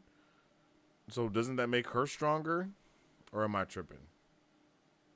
Tone and actions in this scene at the Waygate seem completely contrary to everything she said or did in previous scenes. Swan told Moiraine in their first meeting that even the thought of bonding a warder against their will was a violation, and then she turned around and forced Moiraine to do something against her will when she told Moiraine to close the Waygate. Exactly. I had to go back and listen to the wording of Moraine's unbreakable oath in season 1. Among other things, she said, "I, Moiraine Sedai, do swear to honor and obey Swan Sanche." It was actually Moraine's choice to put all of her trust in Swan that eventually led to this sad moment where she was forced to obey. It was also strange that Swan was able to attack Lan with the One Power. That's borderline not possible, unless somehow Swan believed in her mind that she was not harming him, or if she is secretly Black Aja, or if perhaps she's not in full control. And then we saw Lan... Hey, wait, that's right. Oh, shit, oh, yeah, wait. Hold on. Wait a minute. That's such a good point. I didn't even think about that. It was actually Moiraine's choice to put all of her trust in Swan that eventually led to this sad moment where she was forced to obey. It was also strange that Swan was able to attack Lan with the One Power. That's borderline not possible, unless somehow Swan believed in her mind that she was not harming him, or if she is secretly Black Aja, or if perhaps she's not in full control. And then we... Or if she believed, right? Because I think the other one is you have to believe that you're like in grave danger. So maybe her believing that she was protecting her entire, like the Aes Sedai and the country and their people, maybe that was enough for her to be able to attack him. Because all you have to do is saw believe Lanfear that, show right? up, and after if she believed that Moiraine may have been turned into a Black Aja, then that's even more reason for her to possibly be able to attack. If I'm Black Aja, or if perhaps she's not in full control. And then we saw Lanfear show up, and after she knocked Swan down, she said, "A broken armorlin is more useful to me than a dead one." This sounds very close to what Ishamael said about Moiraine back in episode 5. He said, "A dead Aes Sedai is useless." I like to think that Swan and Moiraine were putting on a bit of a show for the other Aes Sedai and for Rand, but that they didn't anticipate that Lanfear would show up to cause chaos. I think that Swan was not completely herself at this moment, and that when she was knocked to the ground, perhaps her compulsion was removed, and she realized at this moment that she had not been in control. This is my hope anyway. Otherwise, it's just too sad for me to accept that Swan and Moiraine are enemies. Oh boy, that was a lot of time spent on just Swan, Moiraine, and Rand, but there were so many other interesting things in this episode. We could talk about how Barthanes was outed as a dark friend, or how Varen expertly tricked Lyanna without outright lying, as any good Aes Sedai should. Or how Alana's warder Maxim was admiring his own reflection in his sword blade. But let's jump to more important storylines, starting with Mat. First of all, who was this mysterious person who knocked Mat out? I personally love the theory that this was a Grey Man. In the books, a Grey Man is a type of shadow spawn, which is basically just a random person who literally gives up their soul to become a servant of the Dark One. Another name for them is the Soulless. Grey men and grey women are so unremarkable that you couldn't pick them out in a lineup. I tried brightening up this shot and I can kind of make out what could be a beard, but I just can't be certain who this is. And honestly, I like it that way. I will say it was a bit odd that Ivan, one of Alana's warders, followed Tomas, Varen's warder, later, and we never really saw what came of that. I don't like the idea that this man who knocked out Mat was Tomas, but I suppose anything's possible in the show. Tomas's clothing doesn't match this mysterious stranger's clothing, and Tomas told Moiraine and Lan, "Light be with you," so I personally have a hard time believing that Tomas did this, unless he too was under compulsion. Then there was this very jarring moment where, after all— What the hell?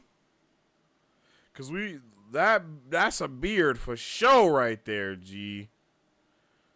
I don't know, bro. That nose, man. I don't know. That nose, that gray of the beard down there, and the grays of the beard there. Oh shit. I hope that's not him, but my guy, that's pretty intense right there. Look at that. Look at that.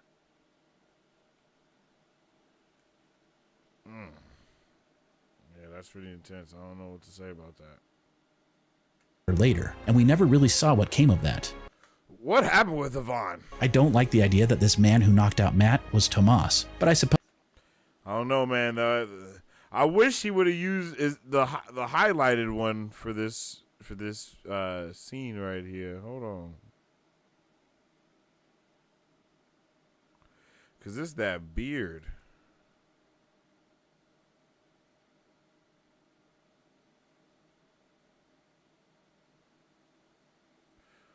I don't know, G.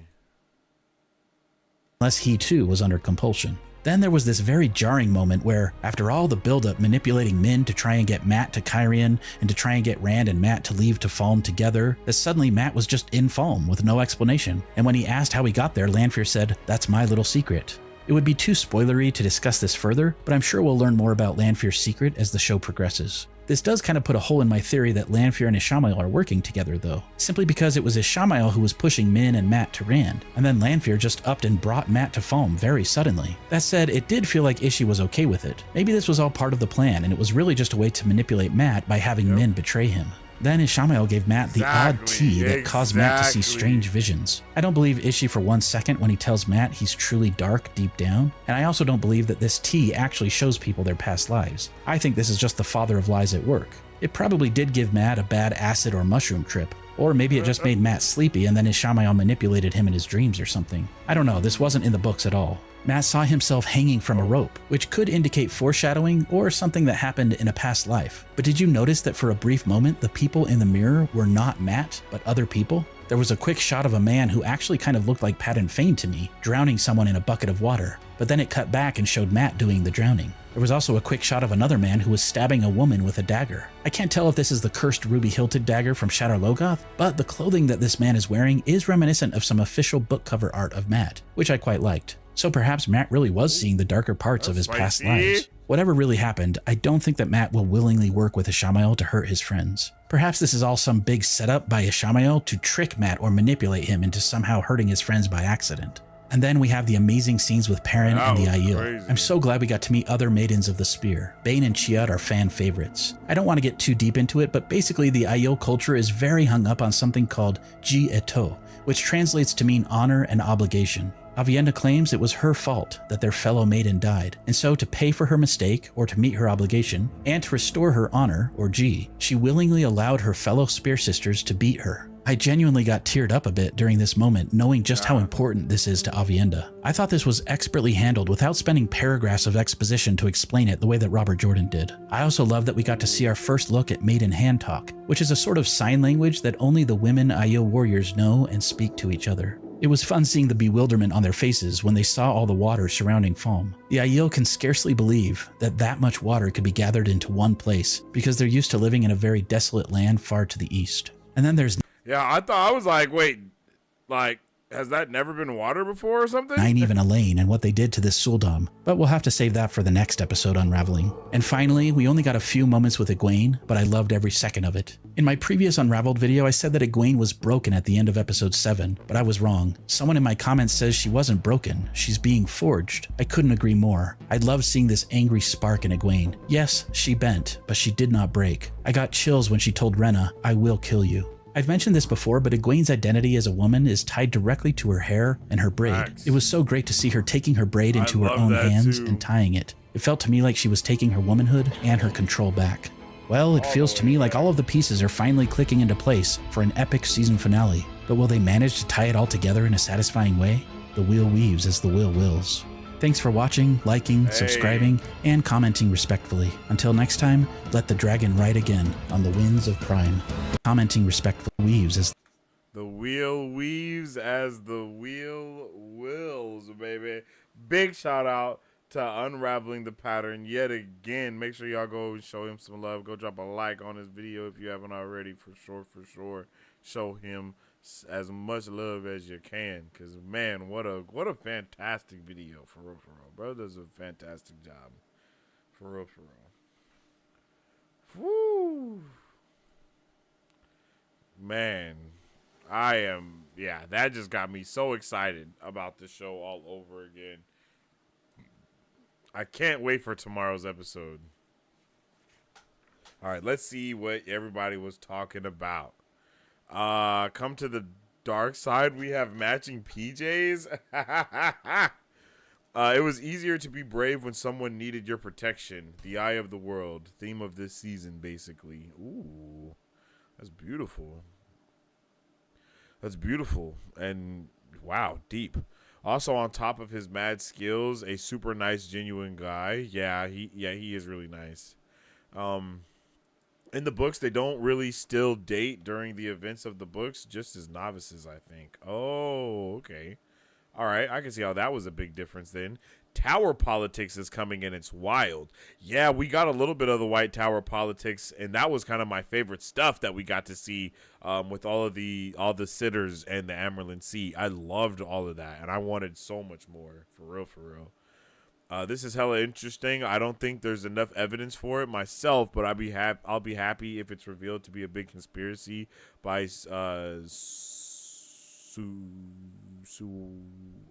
I got you. Soiraine. There we go. Soiraine. Continuity error. The landscape should be blanketed in snow in that wide tower in the flashback. Should it? Why?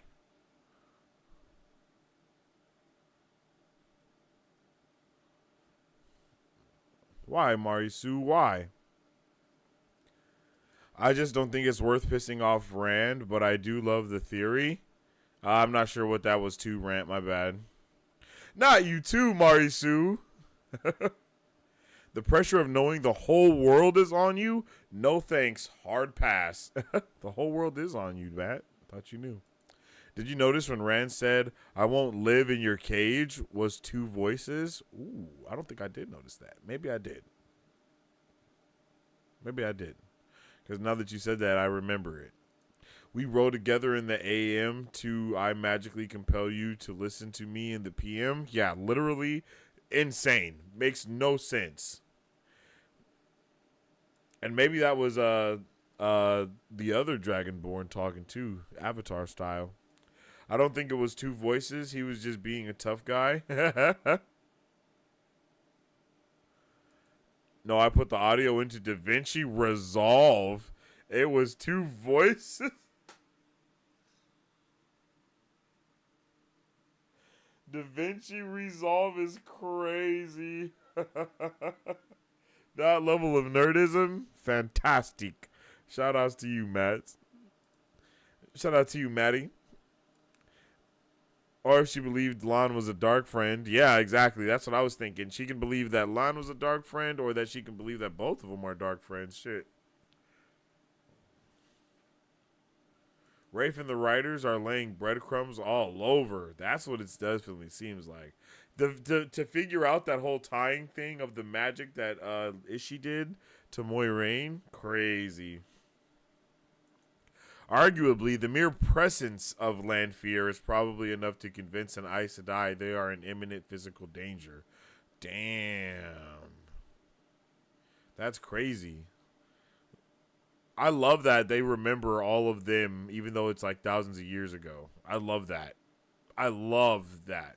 Is Land... I don't know if I asked this question before, but is Land Fear also from before the break? Just like... from AOL? Or is she also from the Age of Legends? Like, she is? I don't know if I got an answer to that the last time I asked it. I think maybe it was a... I think it's because it was a WAFO question.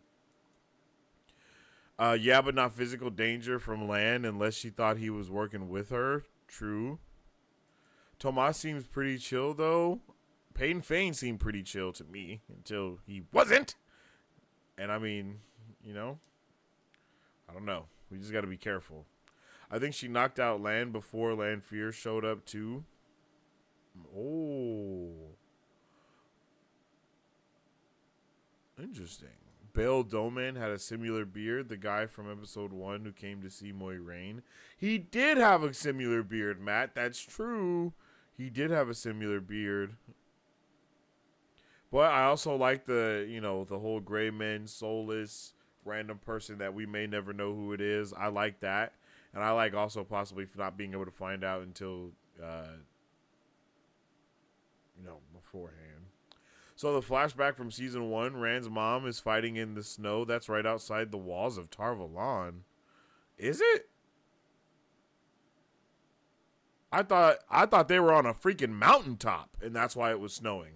Maybe I'm tripping, but I thought they were on a mountaintop, like a mountain.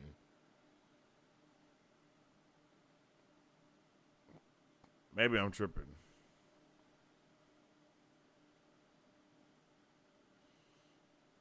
I definitely thought that was like in the snowy mountains.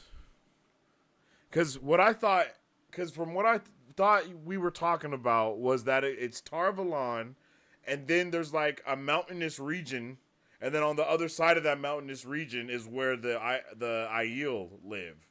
And it's hella, I thought it was like water, snow, desert. You know that? Well, not water, but like, you know, like regular land, snowy land, and then desert. I thought that's how that was. Maybe I made that shit up. I might have made that shit up, actually. I might be tripping. The snow might have just been on the higher elevations of Dragonmount, though. That's what I thought. I thought it was just I thought it was on the higher elevations of Dragonmount. Maybe I'm tripping. I thought they even gave us like a wide shot of that moment too. No, maybe not. I thought we got a wide shot of that moment, and you can see. Hold on. Now I'm super curious.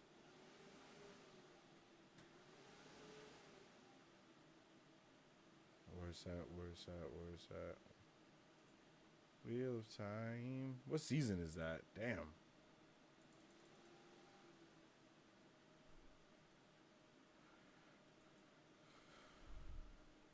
All the Forsaken are from the AOL. Oh, okay. That's what I thought, but I wasn't 100% sure because I don't think they've made it very apparent about that. And I think that's what we need to start working on more is the Forsaken and getting a little bit more world building and stuff like that going on with them. Because honestly, I wouldn't know as much as I do know about them if it wasn't for you guys. So I can only imagine how much some other people are confused. It's called the Blood Snow for a reason. Yeah, that's true. I feel that. I feel your pain. I just definitely thought that I thought we could even see Tar Valon in the background and it was still like regular and sunny from the snowy mountain. I thought maybe I'm tripping. I think I might have made that up. But for some reason, I can see that very well in my brain.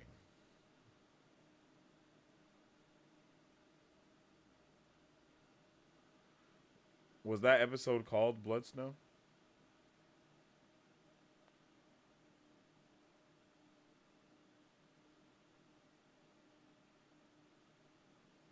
Nope, it was not called Blood Snow. Was it The Dragon Reborn? Is that the episode that it was?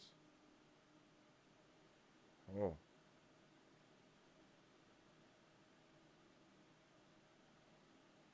No.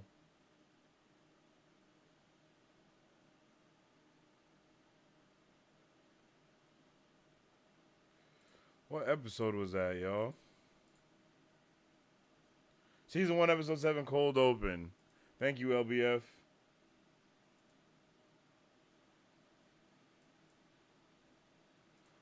Sorry I can't show you guys this. Let's skip that. Skip recap.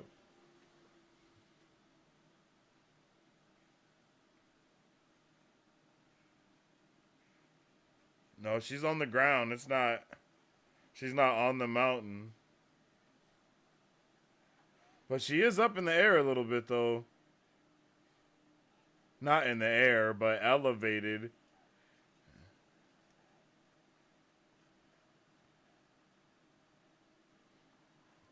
No, she is on the mountain. Yeah. They are up pretty high. Because they're sending freaking catapults up the mountain. I'm waiting to see if we get that wide angle shot. And I'm going to give you guys the time. But we're definitely in a high elevation.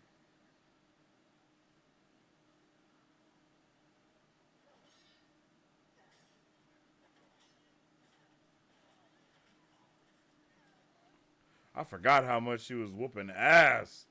Giving labor.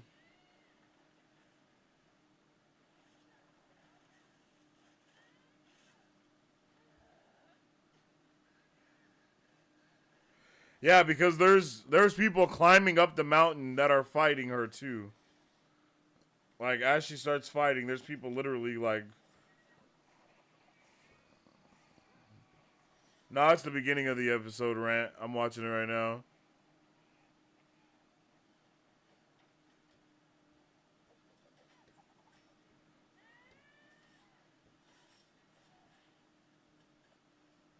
Or are you talking about when we get to see the tower in the background?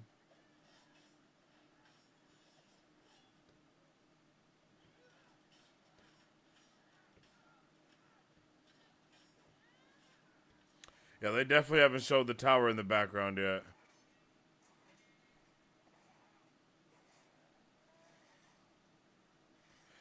Because even if you look in the background on the like of the other mountains you see, they're not all snowy. Only the mountain that they're on is snowy.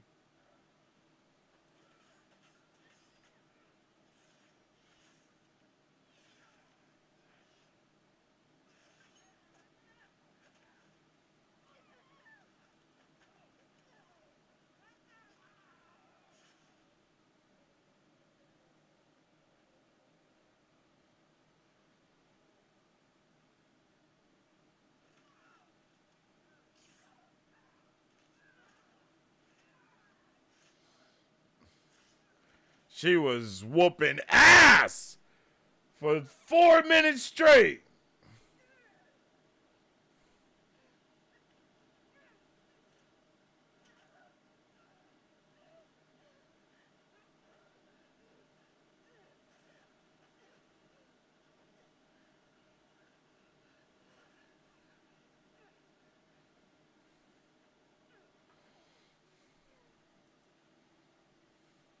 Yeah, that was crazy.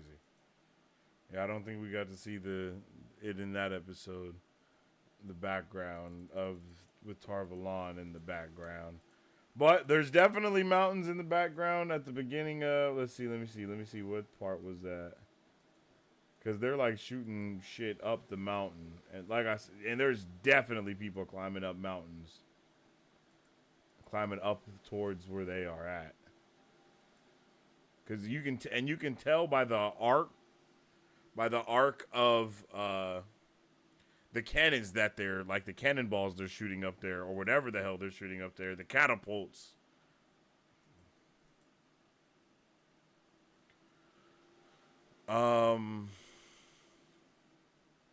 Yeah, Lanfear is from AOL. She redacted. Here we go with this redacted stuff again. Just wait till you find out that she redacted the redacted and didn't even apologize. Wild. Wow.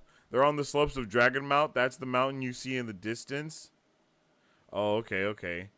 They did do a shot looking back at Tarvalon. Yeah, I thought so. But that distance is enough for snow on Dragonmount, but not Tarvalon. Yeah, that's what I think too. It feels like the distance is definitely long enough for there not to be snow on there. Yeah, it's the end of the episode, not the cold open. Oh. Oh, when we see the daddy come in. During men's, yeah, clear as day that it's sunny in Tarvalon. Good catch. 52-35. Okay, let me go. 52. Yeah. This is what I'm talking about.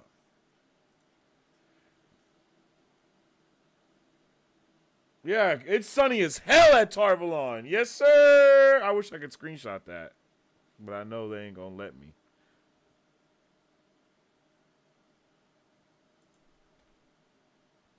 Yeah, the bastards. They immediately turned it all, screen all black. It was like, you think you slick, G? We ain't letting that slide. Was it re?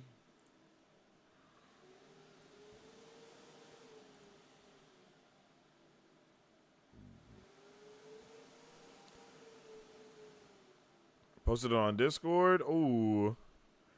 Thank you. I'm pretty sure they blacklisted me. They was like, nah, bro, this dude keeps showing stuff. Marvel Bros. Discord. What? Bam! Thank you.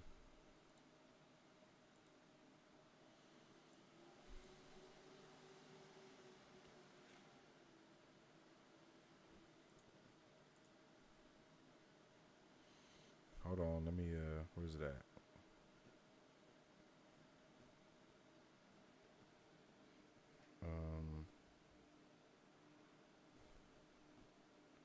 Let's see. Oh, no, that's not right.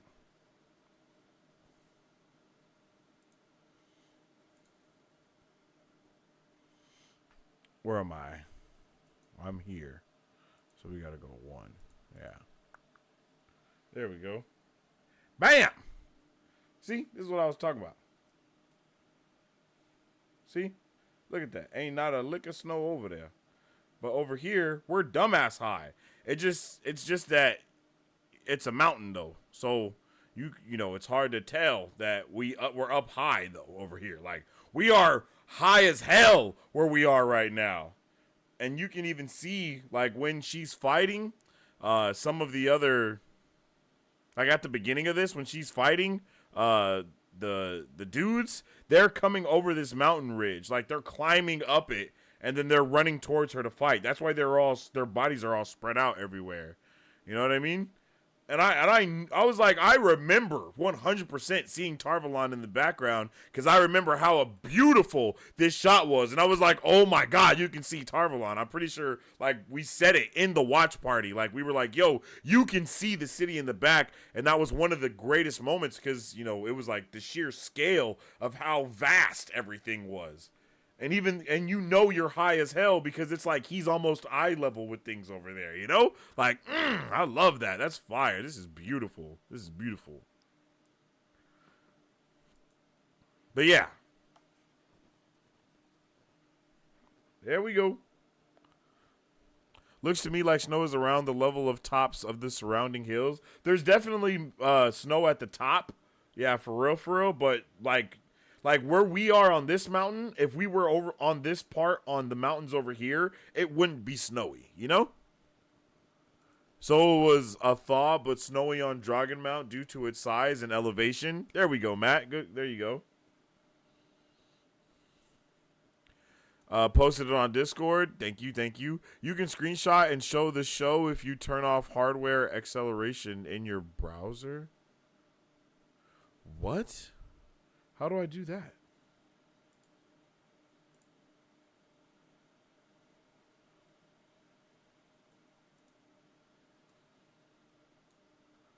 How do I do that?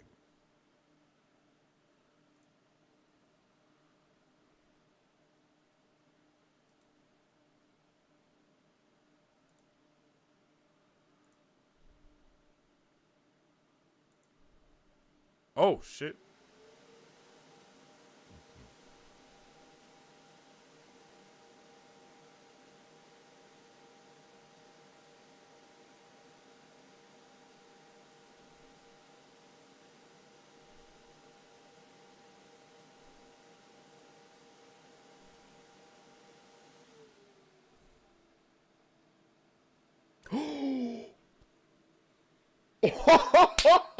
Let's go, LBF! Let's go! Oh my God, LBF, you are amazing, bruv. You are amazing, bro. You just changed my freaking life, my guy. You just changed my freaking life, bruh.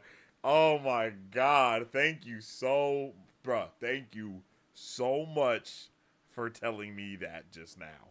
You are a patron and a saint, and I appreciate you so much, yo. Yo. Yo.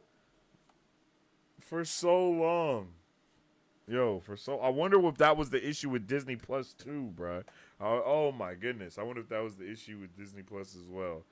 Definitely got to go do that on everything. We are back, baby.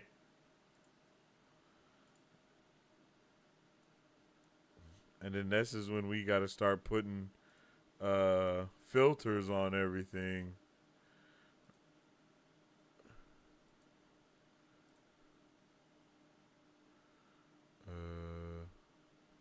Oh, here we go.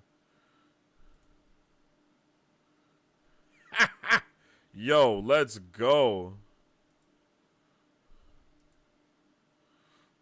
But yeah, there it is. Whoop, there it is. Yo, we're back in the money. Yo, LBF, you freaking, oh, bruh, you are freaking amazing. Shout out to you. Get money. Get money.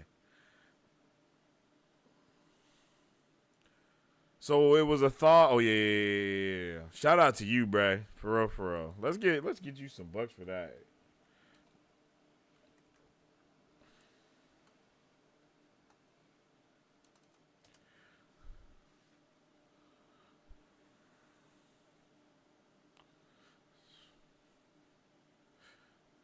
Yo. Yo, it's go time now. Can I? Oh, no, that's music. Bruh, it's go time now. I am super ecstatic. Tam was fighting at the foot of Dragon Mount and needed to get away. He went up the slope. Oh. LOL, that's a really good catch. So many people were calling that out, but there you go. Hey, man, it just be like that sometimes. Sometimes all it takes is some fresh nerd eyes or a fresh nerd brain to remember what's going on. You feel me? And to recalibrate.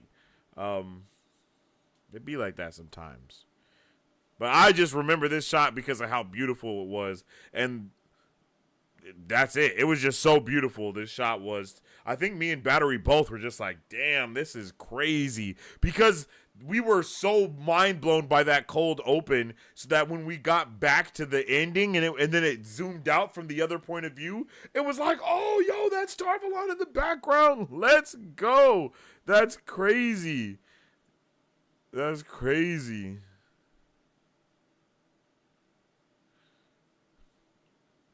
Oh yeah. Thank you. Much G? Much G. I don't know what that means. I don't know what that means. Okay, but that's also wrong. There should be exactly one mountain surrounded by flat plains as far as the eye can see. That mountain is only there because Luce Theron explosively unalived himself there. I don't know if these mountains are as high as this mountain, and I don't know if these mountains are mountains but more like hills, but you know, I guess you're saying more it's like wrong towards the book, I guess, right? Because we haven't even heard about any unaliving or anything like that yet. You do something good, you gain G. Oh, you do something bad, you have toe. That's a ridiculously simple explanation, but you get the idea. Yeah, I got you, Landis. Thank you. I appreciate the G.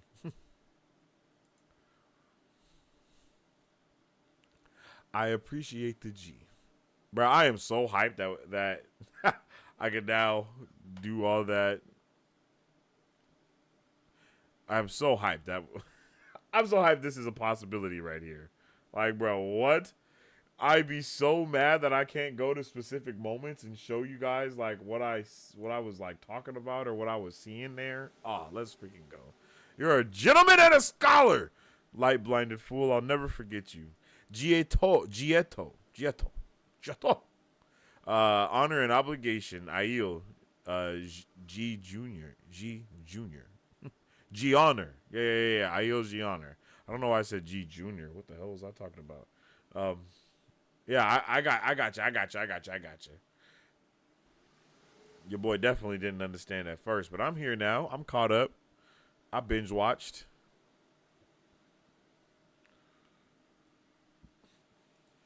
Yo, look at this. Look at this. 23 votes, 57% yes, 43 no. So it's close. It's a close thing. So it's definitely living or dying on this hill of what's going to be occurring and what's going to be executed. And I hope everybody is ready for tomorrow's episode. All right, final thoughts, ladies and gents. What are our final thoughts for next week's episode?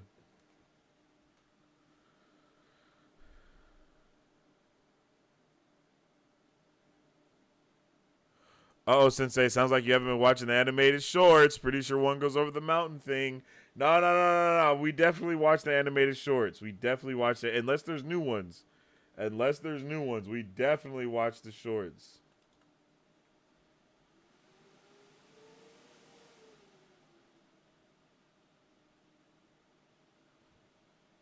Hold on. I'm slightly recalling what you're talking about. Tell me which one that is. Let's go look at it. Help me out. What episode is that? That's an Explorer? Is that an Explorer or is that in the episode? No, is that in extras? I think that's in extras, right? What the hell? Where is it at? Is it in episodes? Sort.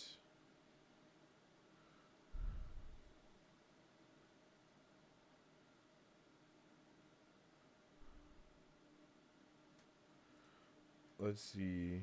Explore.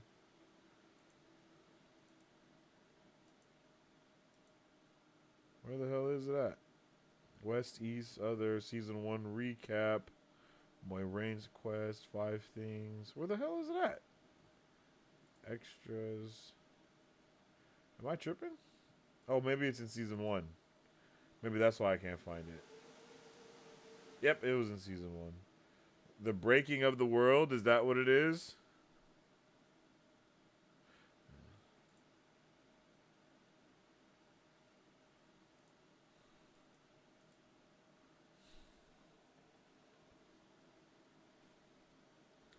And the shadow fell upon the land, and the world was riven from stone to stone. The oceans fled, the mountains were swallowed up, and the nations were scattered to the 8 corners of the world. All was shattered, but the memory lost, and no one above all others of him who brought the shadow and breaking of the world, and him they named Dragon.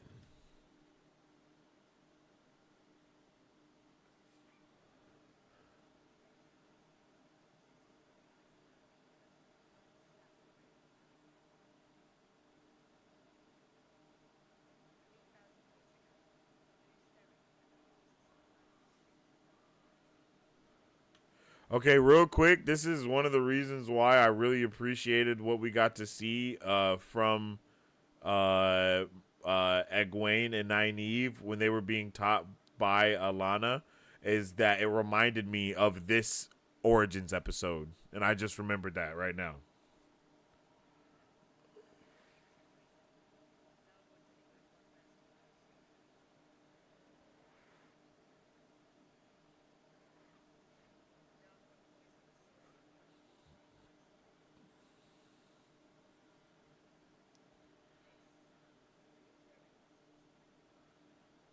Okay. Damn.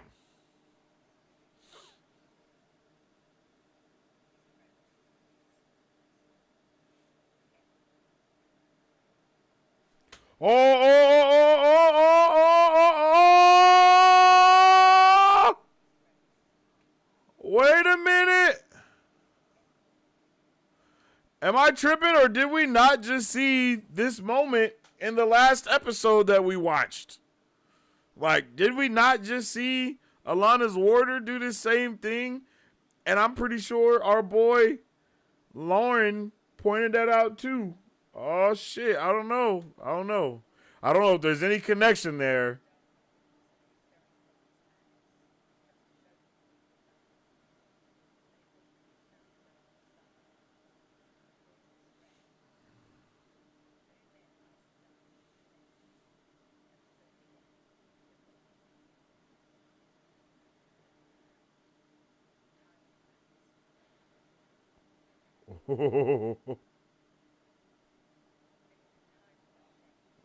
Oh.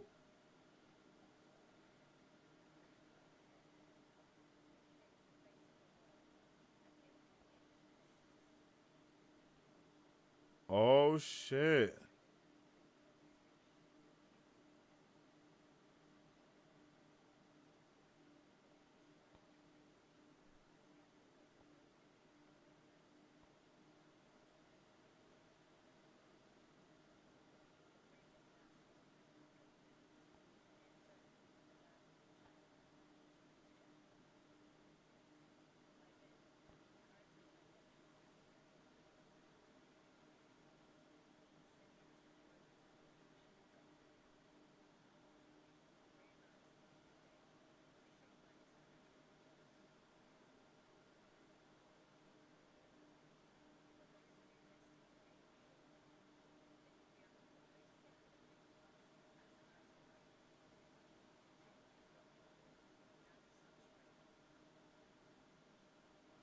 Oh.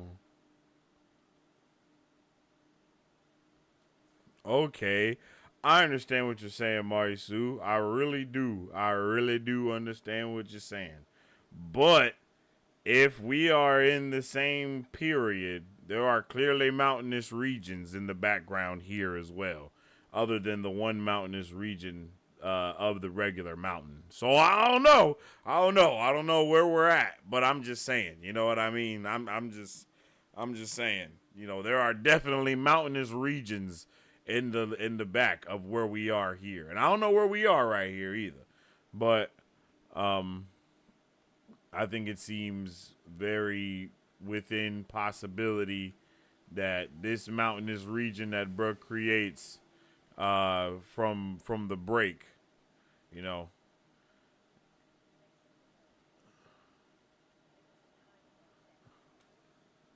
Like in this moment right here, right? Like we definitely see some more mountains and stuff in this bottom area right here also. Right? So there's still mountainous regions around other than that one tall ass mountainous region of Dragon Mount, right?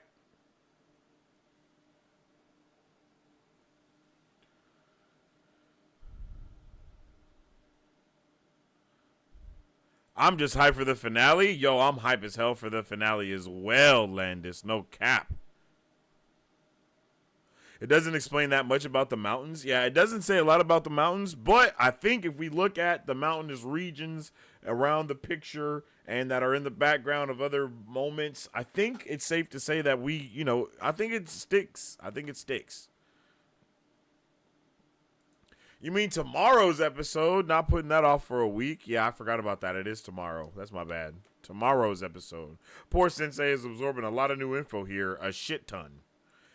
X-Ray. Yeah, it was in season. Yeah, the season 1. Explore. Episode 1. The Breaking. Yeah.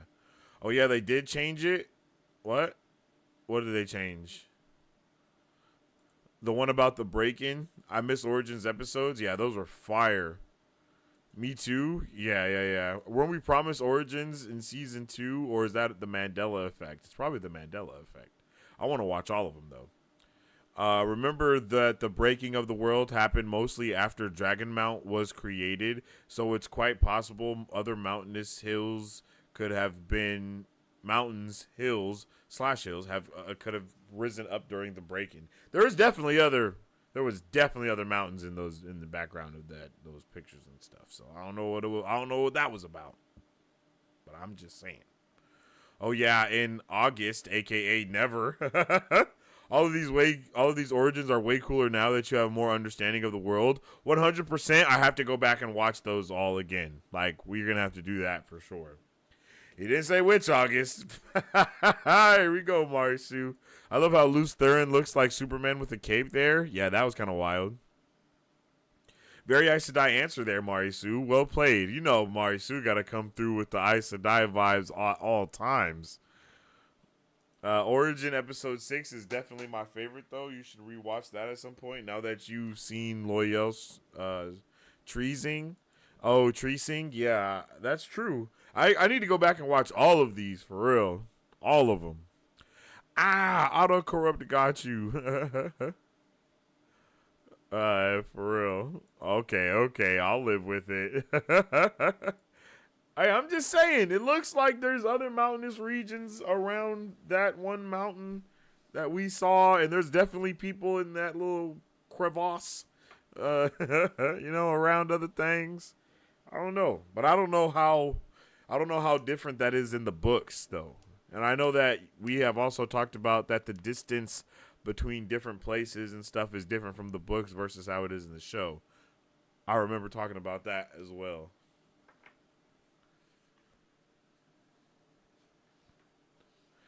But I love this show. I love every single thing that we've been getting from this season. This season has definitely set the bar for me for a lot of things. I'm not going to lie. Wheel of Time is probably my favorite fantasy thing that's been going on. And then The Expanse is my favorite sci-fi thing that I've been watching. I'm now on season 4 of The Expanse, and I love that show. I'm not going to lie. The show is fantastic, amazing, and all the above. I can't wait to continue on in season 4. So much wild things have been occurring, and I was not prepared for any of them that I am now prepared for. And hey, the show went in a direction I wasn't prepared for, and I'm now super excited about it. But I feel like Wheel of Time is also doing something like that, to where we're about to get into a completely different realm than what I'm ready for or what I've been prepared for. And that's something that I am also ready for. And I hope you guys are ready for the good top shelf vibes that are coming soon. The best part of Wheel of Time is all the nerdy discussions and debates we can have about imaginary mountains and whether they have hills around them and how much snow they have. Yes, I actually love stuff like that. It makes me really excited. It's some of my favorite, it's some of my favorite stuff, for real. I'm not going to lie. It's some of my favorite stuff to do is nerd out about things like that. And that's why I try to take a lot of care in my own world that I'm building, is because I love to see the care that other creators take for their own respective worlds and stuff like that. It's really amazing. What's everyone's final thoughts? What's up with the Rose Ford? How you doing? Hello there. I hope you've been having a good day. Please, everybody, drop your final thoughts before we get on up out of here.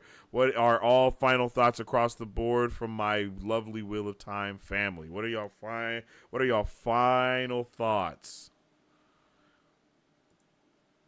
Our dragon and his friends are from Ema. Oh, wait, I didn't even read that. My bad, Rose. Final thoughts. I hope I like this finale more than Ahsoka's. I loved Ahsoka's finale. I'm not going to lie to you. Ahsoka honestly felt a lot like the beginning of a new trilogy. That's what it felt like. Ahsoka season 1 felt almost like, like Star Wars episode 4 or Star Wars episode 1, to where it's the beginning of something beautiful and something amazing. And I'm ready for whatever we get next. Like, I am ready for the next installment. I could definitely see Ahsoka having a 3-season trilogy-like arc, because that's how it was set up really well in that way. But, yeah, that's how I'm feeling about that. But let's get all final thoughts about what we're going to get for tomorrow. Our dragon and his friends are from Amon's Field in the Two Rivers. That's why we know them as Amon's Field 5. Ooh. Okay. All right, Matt. I see. That makes a lot of sense. I love that type of stuff. Final thoughts. I hope we get to hear some music in the finale from one particular musical instrument. Okay. Keeping it mysterious. I like that. I like to keep things mystery. Oh, good gracious! I like to think Keem's mystery. What the hell was I saying, yo? I like to keep things mystery. There we go. I don't know what was up with me just now. That's my bad. Final thoughts. I hope everyone acts with immense agency and looks good doing it. Oh my goodness. Hold on. Okay, Rant, I see you. Immense agency and looks good doing it. I like that, Rant. You coming through with some haters today. I'm wondering if Rand will finally assume the mantle of main character in this finale. I really want to see Rand like tear some shit up in this finale. You know, my final thoughts are, I hope that we get to see something with the Age of Legends in this season finale. I might be wrong, but I feel like we had at least one flashback to the Age of Legends last season, so I would love to have at least one flashback to the Age of Legends this season as well. I really do want that, and I want to see more of the Forsaken across the board. In whatever way we have to get them teased to us or drip fed to us or whatever. I'm just really hoping for a banger of a finale. Y'all know how I feel. I'm really scared for Egwene to stay locked up as a Damani with the Suldam and the Shanshan. I'm super, super terrified to have that occur for her. So I'm really hoping that that's not what we get tomorrow, because I will be a little heartbroken until we get season 3. And I don't think I'm prepared to be in that type of emotional turmoil for that long. So I'm really hoping that we get to break her out, and it's not just all part of the plan to get my guy Rand to get there, fight, go crazy, ignite the sky in flames, and then guess what? She's not even in Falm anymore by the end of the episode. I'll be heartbroken if some shit like that happens. So high hopes. So let's hope we get some good things going. And I definitely appreciate all of you guys for, of course, sticking in with me, and, everyone that was here waiting for me to show up, because I know I was late. You guys are really, truly MVPs. I do appreciate all of you guys. You guys rock. You guys are awesome. Hopefully, you guys will come nerd out with me one day about my book stuff.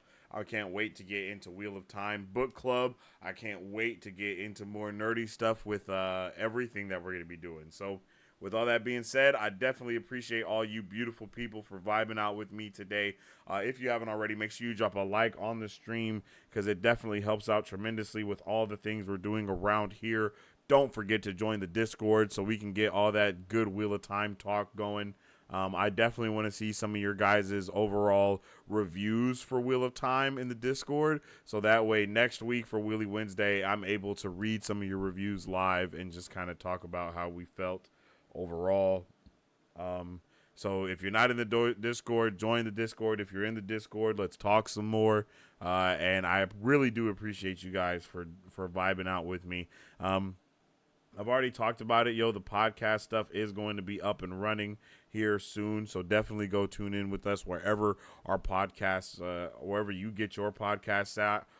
You can listen to past episodes of Marvel Bros, and you'll be able to listen to future episodes as well. So, again, you guys have been an amazing, amazing, amazing, amazing audience today. Amazing chat today. Amazing waters today. You know what I mean? Watt Bros for life. You know what I mean? So, from Marvel Bros to Watt Bros to all the other bros in between, I definitely appreciate you guys for tuning in with me today. And, as I always say, stay awesome, stay nerdy, and don't forget to stay marvelous, and make sure you sleep well and wake. Excelsior. If you guys would like to support Marvel Bros, all you gotta do is visit our website at www.marvelbros.com and buy some merch. Represent the superfan. Or you can join our Patreon to get early access to content, patron-only scoops, giveaways, private Q&As, and those sacred watch parties. We appreciate you guys. We'll catch you on the next one. Excelsior. On today's pop culture news update. And on today's pop culture news update. On today's pop culture news update.